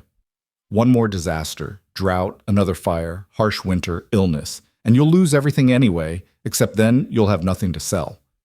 My father-in-law's offer is generous. It's smart. It's a way out while you still have options." "Get off my land," Grant said quietly, and something in his voice made Tom take a step backward. "Get off my land and don't come back unless you're invited. I'm not selling, not to your father-in-law, not to anyone. This ranch is my home, and I'll die before I give it up to land grabbers who see disaster as opportunity." Tom remounted with jerky, offended movements. "You're making a mistake, Holloway. Pride's a poor substitute for practicality. When you're starving next winter, don't say I didn't warn you." He wheeled his horse around and rode off, leaving deep hoof prints in the ash-covered ground. Grant stood watching him go, breathing hard, his free hand clenched into a fist. "Vultures," he said bitterly. "Fire's barely out, and they're already circling, looking for easy pickings." "He's wrong," Nora said firmly. "You're not going to fail. We're not going to fail. We'll make this work, Grant, whatever it takes." He turned to her, and the vulnerability in his eyes made her chest ache. "What if he's right, though? What if I'm being stubborn and prideful, clinging to this place when the smart thing would be to cut my losses and start over somewhere else?" "This isn't pride," Nora said. "This is home. This is legacy. This is refusing to let disaster define you. And yes, it's going to be hard, probably harder than anything either of us has faced before. But Grant, I grew up with nothing. I lived through loss and grief and years of people telling me I'd never amount to anything because I didn't fit their narrow definition of acceptable. I know what it's like to have nothing but stubbornness keeping you upright. And I'm telling you now, stubbornness is enough. Determination is enough. Love is enough." "Love," he repeated, and something in his expression shifted, softened. "You really meant it last night, didn't you? In the middle of disaster and fear, you meant it when you said you loved me." "I meant it," Nora confirmed. "I mean it now. I'll mean it tomorrow when we're figuring out how to stretch half a harvest through a full winter. I'll mean it next spring when we're planting again. I'll mean it 50 years from now when we're old and gray and sitting on that porch watching our grandchildren play. I mean it, Grant Holloway, and nothing, not fire, not gossip, not land grabbers or difficult seasons, is going to change that." He kissed her then, there in the burned field with ash on their clothes and exhaustion pulling at them both, and it felt like a promise, like a vow, like the beginning of something that would outlast any disaster. They spent the rest of the morning surveying the damage, taking inventory of what remained, making lists of what needed immediate attention and what could wait. The north field was intact, the wheat there ready for harvest within days. The house and barn needed thorough cleaning but were structurally sound. The south fence line would need complete rebuilding, but that could wait until after harvest. The livestock were all accounted for except 3 chickens and 1 calf, losses that stung but could have been so much worse. By noon, when they returned to the house for the meal Ruth had prepared, they had the beginnings of a plan. Harvest the north field immediately, before anything else could go wrong. Stretch the resulting grain as far as possible through careful rationing and strategic use. Work on rebuilding and repairs through the winter, doing as much as possible themselves to avoid the expense of hired help. Plant in spring with seed saved from this harvest, smaller plots maybe, but enough to start building back. "It's going to be tight," Grant admitted over lunch, spreading out his calculations on the table. "Tighter than I'd like. We'll be living lean, no luxuries, no margin for error. But if nothing else goes wrong, if we're careful and lucky, we can make it work." "When has life ever gone wrong for those who are careful and lucky?" Ruth said dryly, but she was studying the numbers with approval. "It's a good plan, Mr. Holloway. Conservative but achievable. And you're forgetting one thing. You're not doing this alone anymore. You have 2 extra pairs of hands, 2 more minds working on solutions, 2 more backs carrying the load. That's worth more than you think." Grant looked between Ruth and Nora, and something in his expression made Nora's throat tight. "I know," he said softly. "Believe me, I know. I don't know what I did to deserve you both, but I'm grateful for it every single day." That afternoon, they began harvesting the north field, working with renewed purpose despite their exhaustion and injuries. The wheat here had escaped the fire completely, and though the yield wasn't as robust as Grant had hoped earlier in the season, it was solid, dependable, enough to build a winter on if they were smart about it. They worked until sundown, all 3 of them falling into the rhythm that harvest demanded. Grant cutting, Nora and Ruth gathering and binding, all of them moving in practiced coordination. By the time darkness fell, they'd cleared a significant portion of the field, and though they were exhausted down to their bones, there was satisfaction in the work, in the tangible progress, in doing something constructive after a day of confronting loss. Supper that night was simple: soup and bread, eaten with more appetite than they'd had at lunch. Afterward, while Ruth washed dishes, Grant and Nora found themselves once again on the porch, drawn there by habit and the need for a few moments of quiet before sleep claimed them. "Tom Fletcher's offer keeps running through my mind," Grant admitted, leaning against the porch rail and staring out at the darkened landscape. "Not because I'm tempted to take it, but because it made me realize how close to the edge we're living, how one more disaster really could finish us." "Then we'll make sure there's no more disasters," Nora said, settling into the chair she'd come to think of as hers. "We'll be vigilant about fire. We'll maintain the equipment so nothing breaks at a critical moment. We'll work harder and smarter and refuse to give up." Grant turned to look at her, and even in the darkness she could see the affection in his expression. "You make it sound simple, like determination is enough to overcome anything." "Isn't it?" Nora asked. "Look at us, Grant. Look at what we survived yesterday. Look at what we've built in just a few weeks. Look at how much stronger we are together than either of us was alone.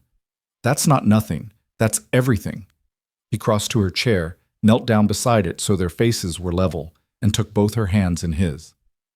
"Nora Blake, I want to marry you." The words hung in the air between them, simple and profound, and completely unexpected. Nora's heart stuttered, stopped, started again with painful force. "What?" "I want to marry you," Grant repeated, his voice steady despite the tremor in his hands. "I know it's fast. I know everything's complicated and uncertain right now. I know you deserve romance and courtship and a proper proposal with a ring and all the things you never got with Peter, but I also know that life is short and unpredictable, and yesterday we almost died before I could tell you everything I feel. So I'm telling you now, I want to marry you. I want to make this official, make you my partner in every legal sense, make sure that if anything ever happens to me, this ranch and everything I have goes to you as it should.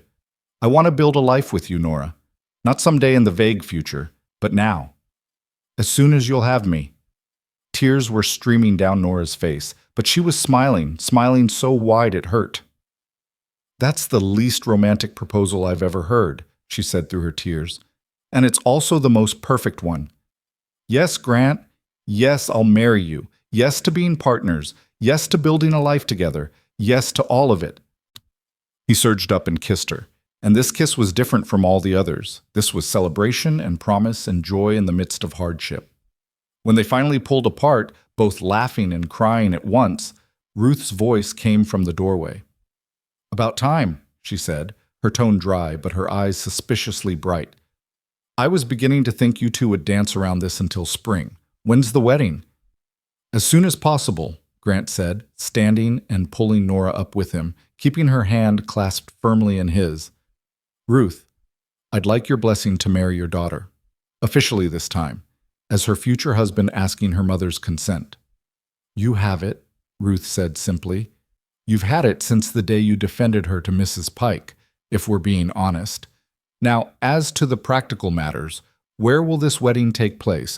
Who will officiate? And how are we handling the inevitable town gossip?" "I don't care about the gossip," Grant said firmly. "Let them talk. As for the rest, I thought maybe the church in Cutter's Bend, if Reverend Matthews will agree to it. Small ceremony, just us and whatever witnesses are required by law. Nothing fancy, nothing that requires money we don't have, just legal and binding and real." "And soon," Nora added. "Grant's right that life is unpredictable. I don't want to wait months for some elaborate celebration. I just want to be his wife, legally and truly, so we can face whatever comes next together." Ruth nodded slowly, her practical mind clearly working through logistics. "I'll need to alter my good dress for you to wear, since you don't have anything suitable. We'll need to arrange with Reverend Matthews, which means going into town and facing whatever questions arise. We'll need at least 2 witnesses besides me, and we'll need to decide what to tell people when they ask why the rush." "We tell them the truth," Grant said, "that we love each other, that life is short, and that there's no point waiting when we know what we want. Let them read whatever implications they want into that. We know the truth, and that's all that matters." They talked logistics for another hour, planning and plotting, turning the abstract idea of marriage into concrete steps and timelines. They settled on 2 weeks, enough time to make necessary arrangements, but not so long that anything else could go wrong. Grant would go into town tomorrow to speak with Reverend Matthews and file the necessary paperwork. Ruth would work on altering her dress and making sure the house was presentable for whatever small celebration they'd have afterward. Nora would focus on finishing the harvest and keeping the household running while the wedding preparations proceeded around her.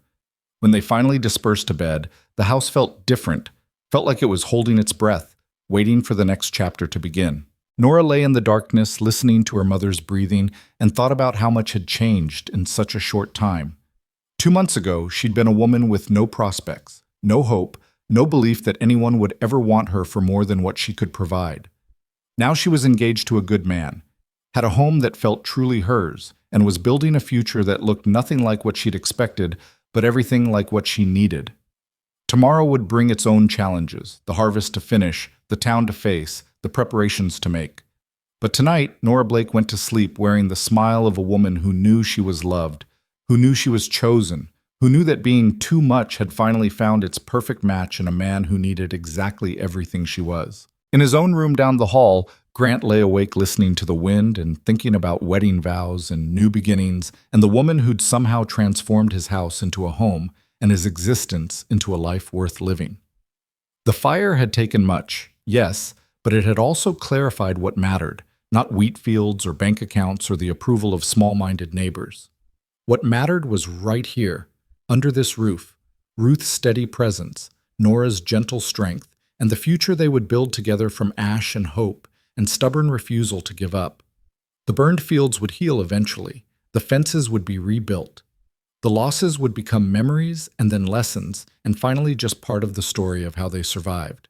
But this, love found in disaster, partnership forged in fire, a family chosen instead of inherited, this would last. This would be the foundation they built everything else on. This would be enough, more than enough, exactly right.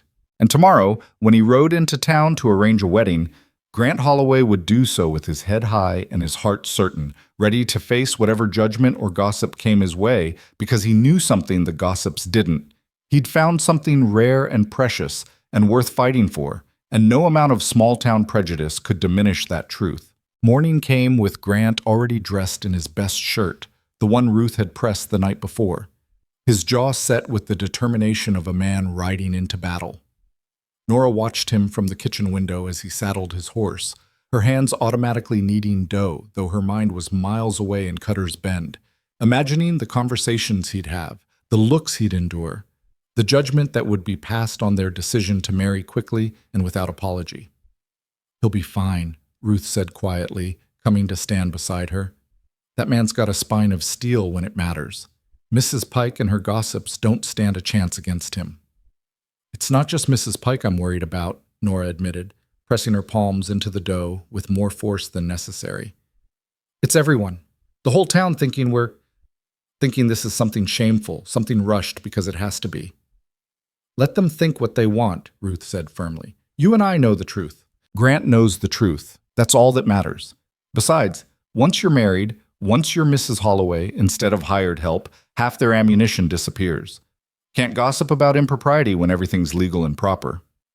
Grant appeared in the doorway then, hat in hand, looking simultaneously confident and nervous in a way that made Nora's heart squeeze. "I'm heading out. Should be back by late afternoon. Reverend Matthews is usually available on weekdays, and the county clerk's office is open until 4. If all goes well, we'll have a wedding date and a license by sundown." Nora wiped her hands on her apron and crossed to him, aware of her mother's tactful retreat to give them privacy. "Grant, if this is too much, if facing the town is—" "Stop," he interrupted gently, cupping her flour-dusted face in his hands. "I want this. I want you. I want to ride into town and tell everyone who'll listen that I'm marrying Nora Blake because she's the best thing that's ever happened to me. The only hard part is leaving you here while I do it." She kissed him then, quick and sweet, tasting coffee and courage. "Then go. Do what needs doing. We'll be here when you get back, and we'll finish that Northfield before dark." He held her for a moment longer, then released her and headed out, and Nora stood in the doorway watching him ride away, remembering another morning when she'd watched Peter leave for the mines, how she'd had a strange, sick feeling that she'd never see him again. This felt different. This felt like Grant was riding toward their future instead of away from it, and she held that certainty close against the anxiety churning in her stomach. The morning passed in steady work, finishing the bread, gathering eggs, tending the garden that had somehow survived the fire despite being so close to the burned fields. Ruth worked alongside her with quiet efficiency, and they spoke little, both of them conserving energy for the afternoon's harvest work, and both of them wondering what Grant was facing in town. By the time they finished lunch and headed out to the north field, the sun was high and hot, the wind had picked up again, and Nora found herself scanning the horizon compulsively for any sign of smoke, any hint of new disaster. But the sky stayed clear, the air smelled only of dust and wheat, and gradually she let herself relax into the rhythm of the work. They'd cleared another significant section of field by the time Nora heard hoofbeats and looked up to see Grant returning, and her heart sank at his expression. He looked exhausted, frustrated, and angry in a way that made her stomach clench with dread. "What happened?" she asked before he'd even dismounted, crossing to meet him, reading disaster in every line of his body. Grant swung down from his horse with jerky movements, his jaw tight. "Reverend Matthews won't perform the ceremony, says it's inappropriate given the circumstances, that we should wait at least 6 months to a year before making such a significant decision, that rushing into marriage reflects poorly on both of us, and he won't be party to it." The words hit Nora like physical blows. She'd expected gossip, expected judgment, but this was different. This was an official refusal, a man of God saying they weren't worthy of his blessing. "Did you explain? Did you tell him?" "I told him everything except that it was none of his damn business," Grant said bitterly. "I told him we love each other, that we're both adults capable of making our own decisions, that there's nothing improper about two people wanting to marry. He said love is wonderful, but wisdom is better, and wisdom means waiting until the scandal dies down." "Scandal," Nora repeated, the word tasting like ash in her mouth. "What scandal? We haven't done anything wrong." "The scandal of you living here," Grant said, running a hand through his hair in frustration. "The scandal of us being unchaperoned under the same roof. The scandal of me proposing so quickly after hiring you." He said. Grant stopped, his face darkening with anger. "What?" Nora pressed. "What did he say?" "He said that people are concerned about whether we might be rushing the marriage because we have to." Grant's voice was flat, carefully controlled, but Nora could hear the fury underneath. "He suggested we wait long enough to make it clear that's not the case. He actually had the gall to suggest that waiting would protect your reputation." The implication crashed over Nora like cold water, and she felt her face burn with humiliation and rage. They thought she was pregnant. They thought the marriage was necessary rather than chosen. They thought, "Those sanctimonious hypocrites," Ruth said, her voice cold as winter iron. She'd come up behind them unnoticed, and her face was set in lines of absolute fury. "They'd rather believe you've committed sin than accept that a good man genuinely wants to marry my daughter.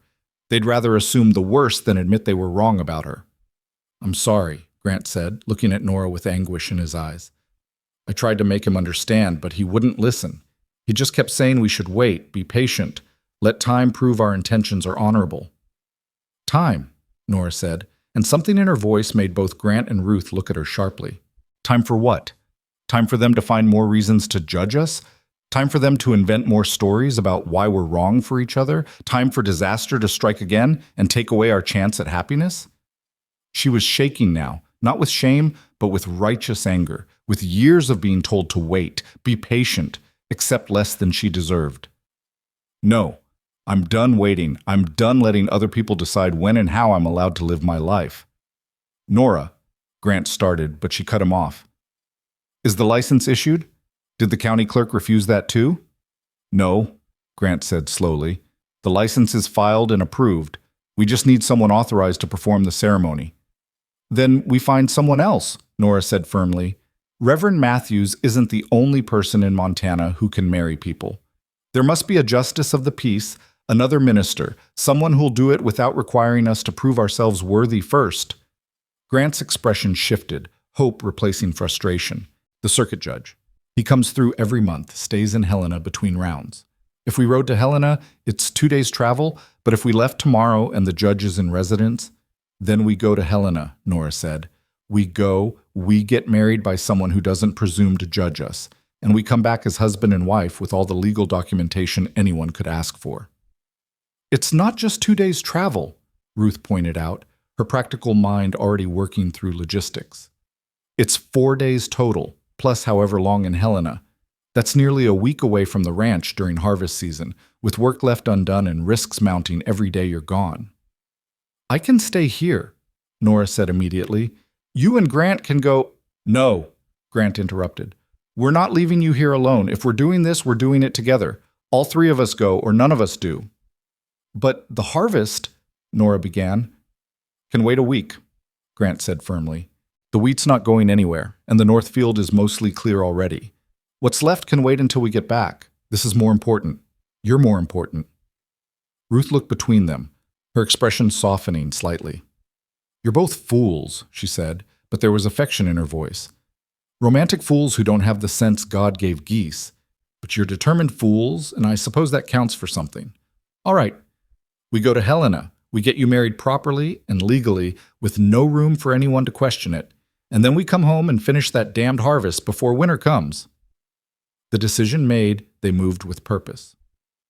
The rest of the afternoon was spent preparing for the journey, packing supplies, arranging for the animals to manage on their own for several days. securing the house against potential problems in their absence. They worked until dark, all three of them driven by determination and defiance, refusing to let Cutter's Ben's judgment dictate their lives. That evening, after a simple supper, Nora found herself once again on the porch with Grant, looking out at the land they'd be leaving tomorrow.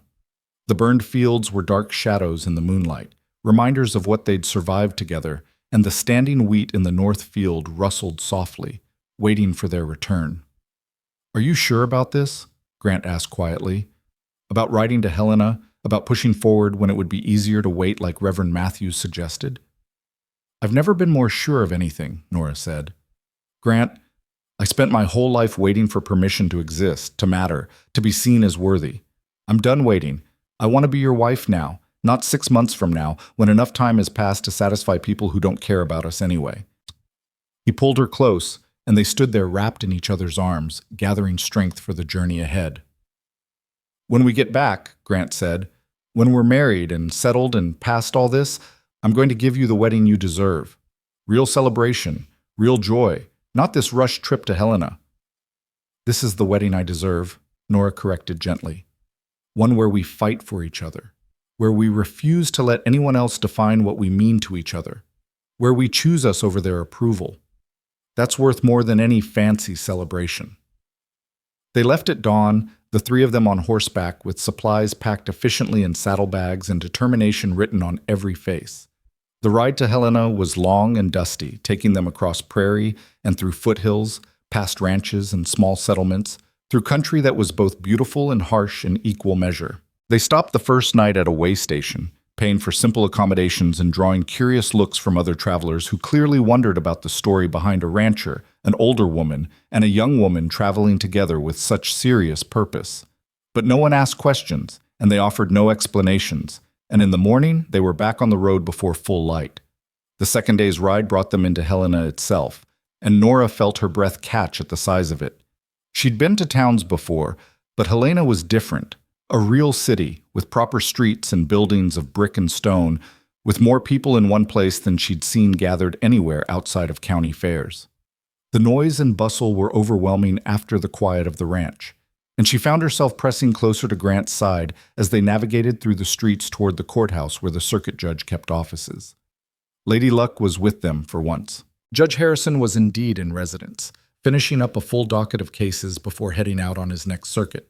His clerk initially tried to turn them away, saying the judge was too busy to see anyone without an appointment, but Grant stood his ground with quiet determination until the clerk finally agreed to ask.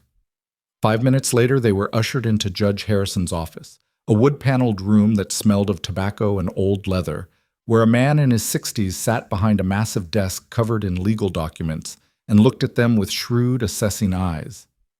"My clerk says you need a marriage performed with some urgency," Judge Harrison said without preamble. "Explain yourselves."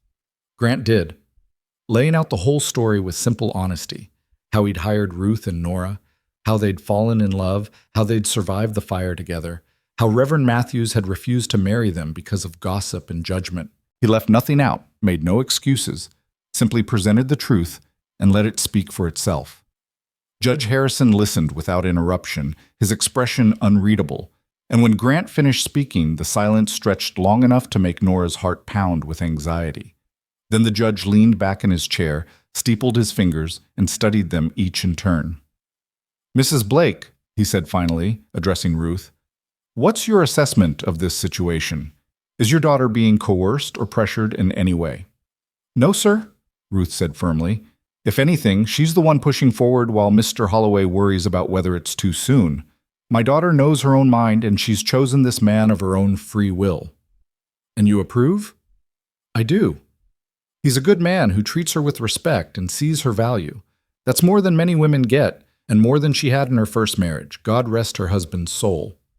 The judge nodded slowly, then turned his attention to Nora.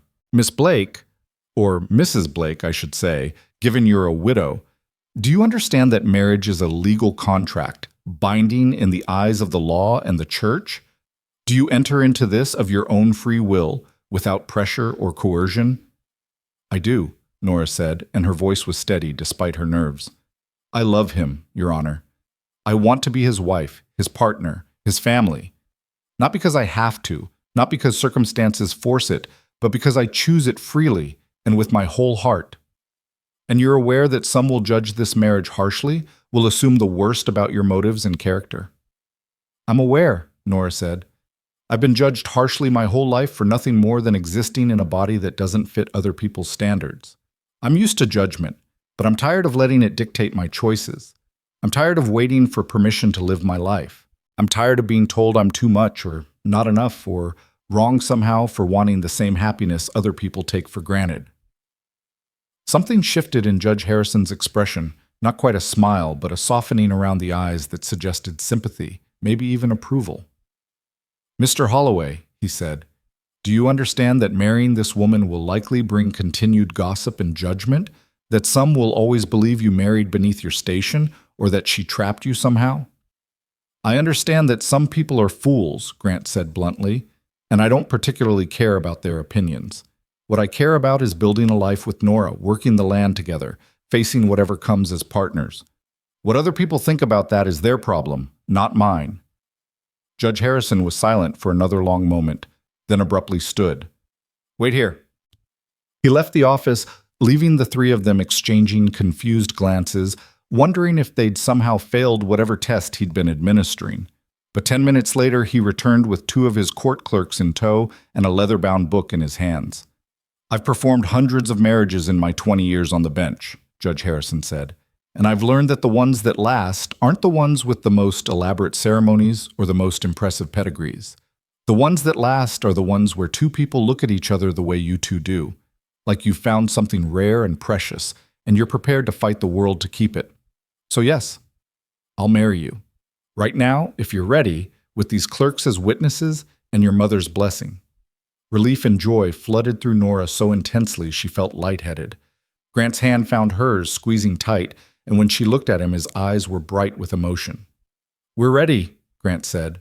The ceremony was brief and simple, conducted in Judge Harrison's office, with afternoon sunlight streaming through the windows and the sounds of the city distant beyond the walls.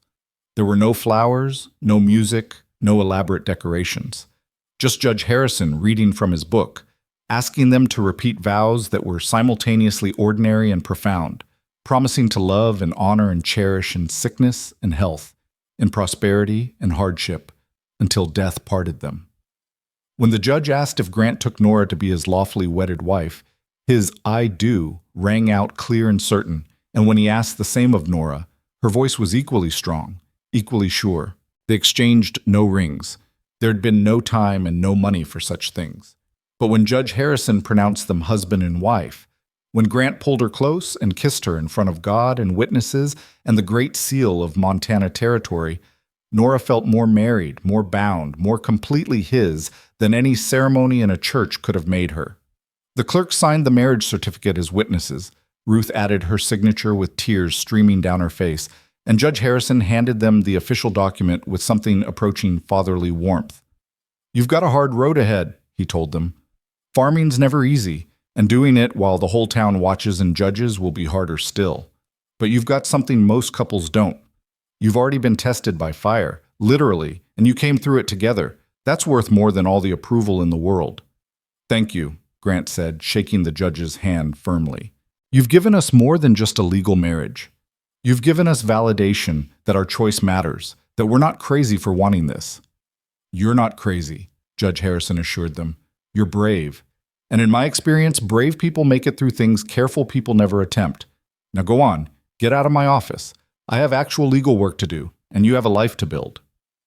They walked out of the courthouse into the late afternoon sunshine as husband and wife, and the world looked different somehow, brighter, more full of possibility, like something fundamental had shifted in the universe to accommodate this new reality of them belonging to each other.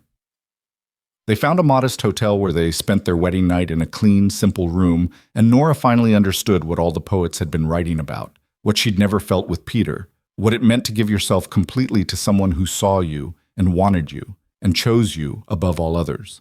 In the morning, they began the journey home, and if the ride to Helena had been purposeful, the ride back was joyful. They were different people now, not just Grant and Nora, but husband and wife, partners in every legal and spiritual sense, bound together in ways that no amount of gossip could diminish. Ruth rode slightly ahead, giving them what privacy she could while still remaining a proper chaperone. And if she was amused by their constant need to touch, to hold hands, to steal kisses when they thought she wasn't looking, she kept her thoughts to herself. They reached the ranch on the fourth day to find everything as they'd left it, the wheat waiting patiently for their attention, the animals content in their pastures, the house standing solid and welcoming against the prairie sky. But everything felt different now, because this wasn't just Grant's ranch anymore. It was theirs, Nora's as much as his, a home they would build together. The next weeks passed in a blur of activity. They finished harvesting the north field, working dawn to dark to get the grain cut and stored before weather or disaster could intervene.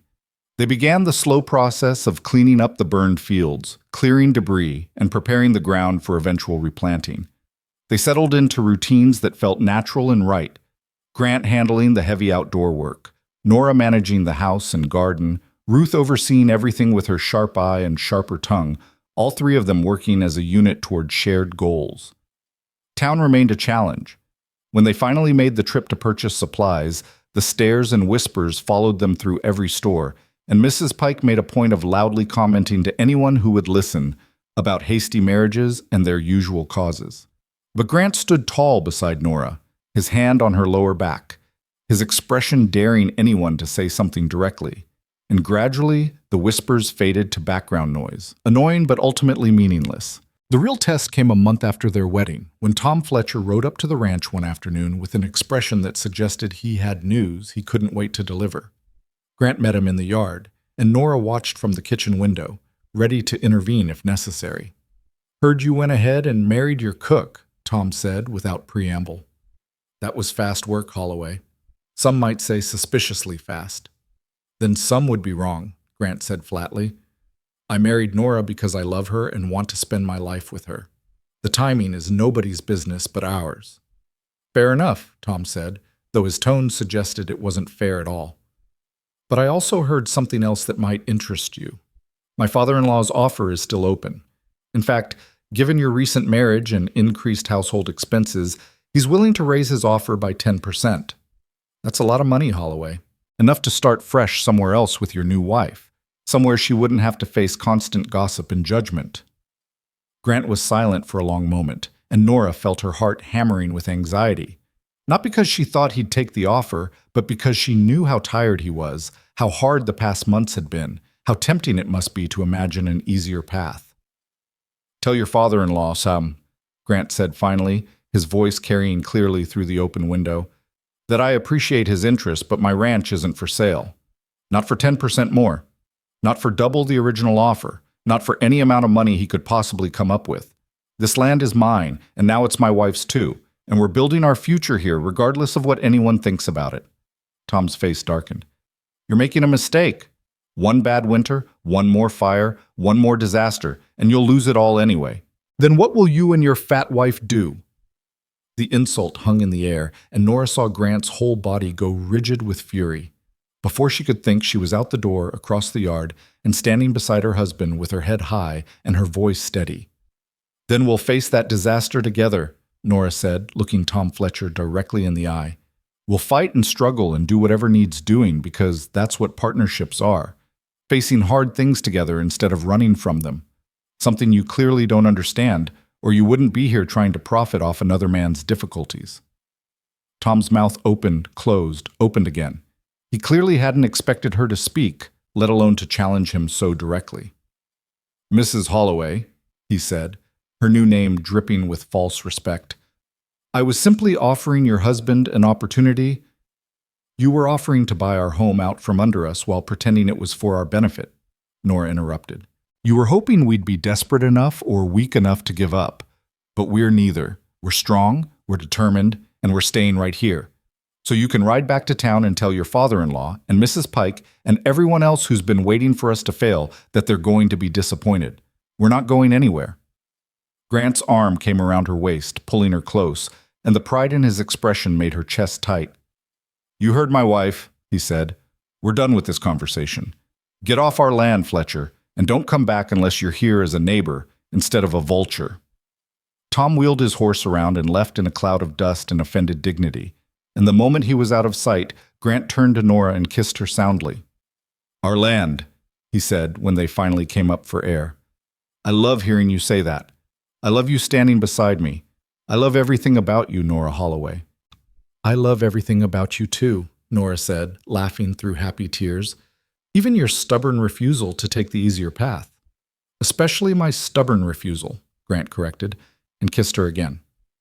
The months that followed brought their share of challenges: a harsh winter that tested their supplies and their endurance, a spring flood that delayed planting, equipment that broke at inconvenient times and had to be mended rather than replaced.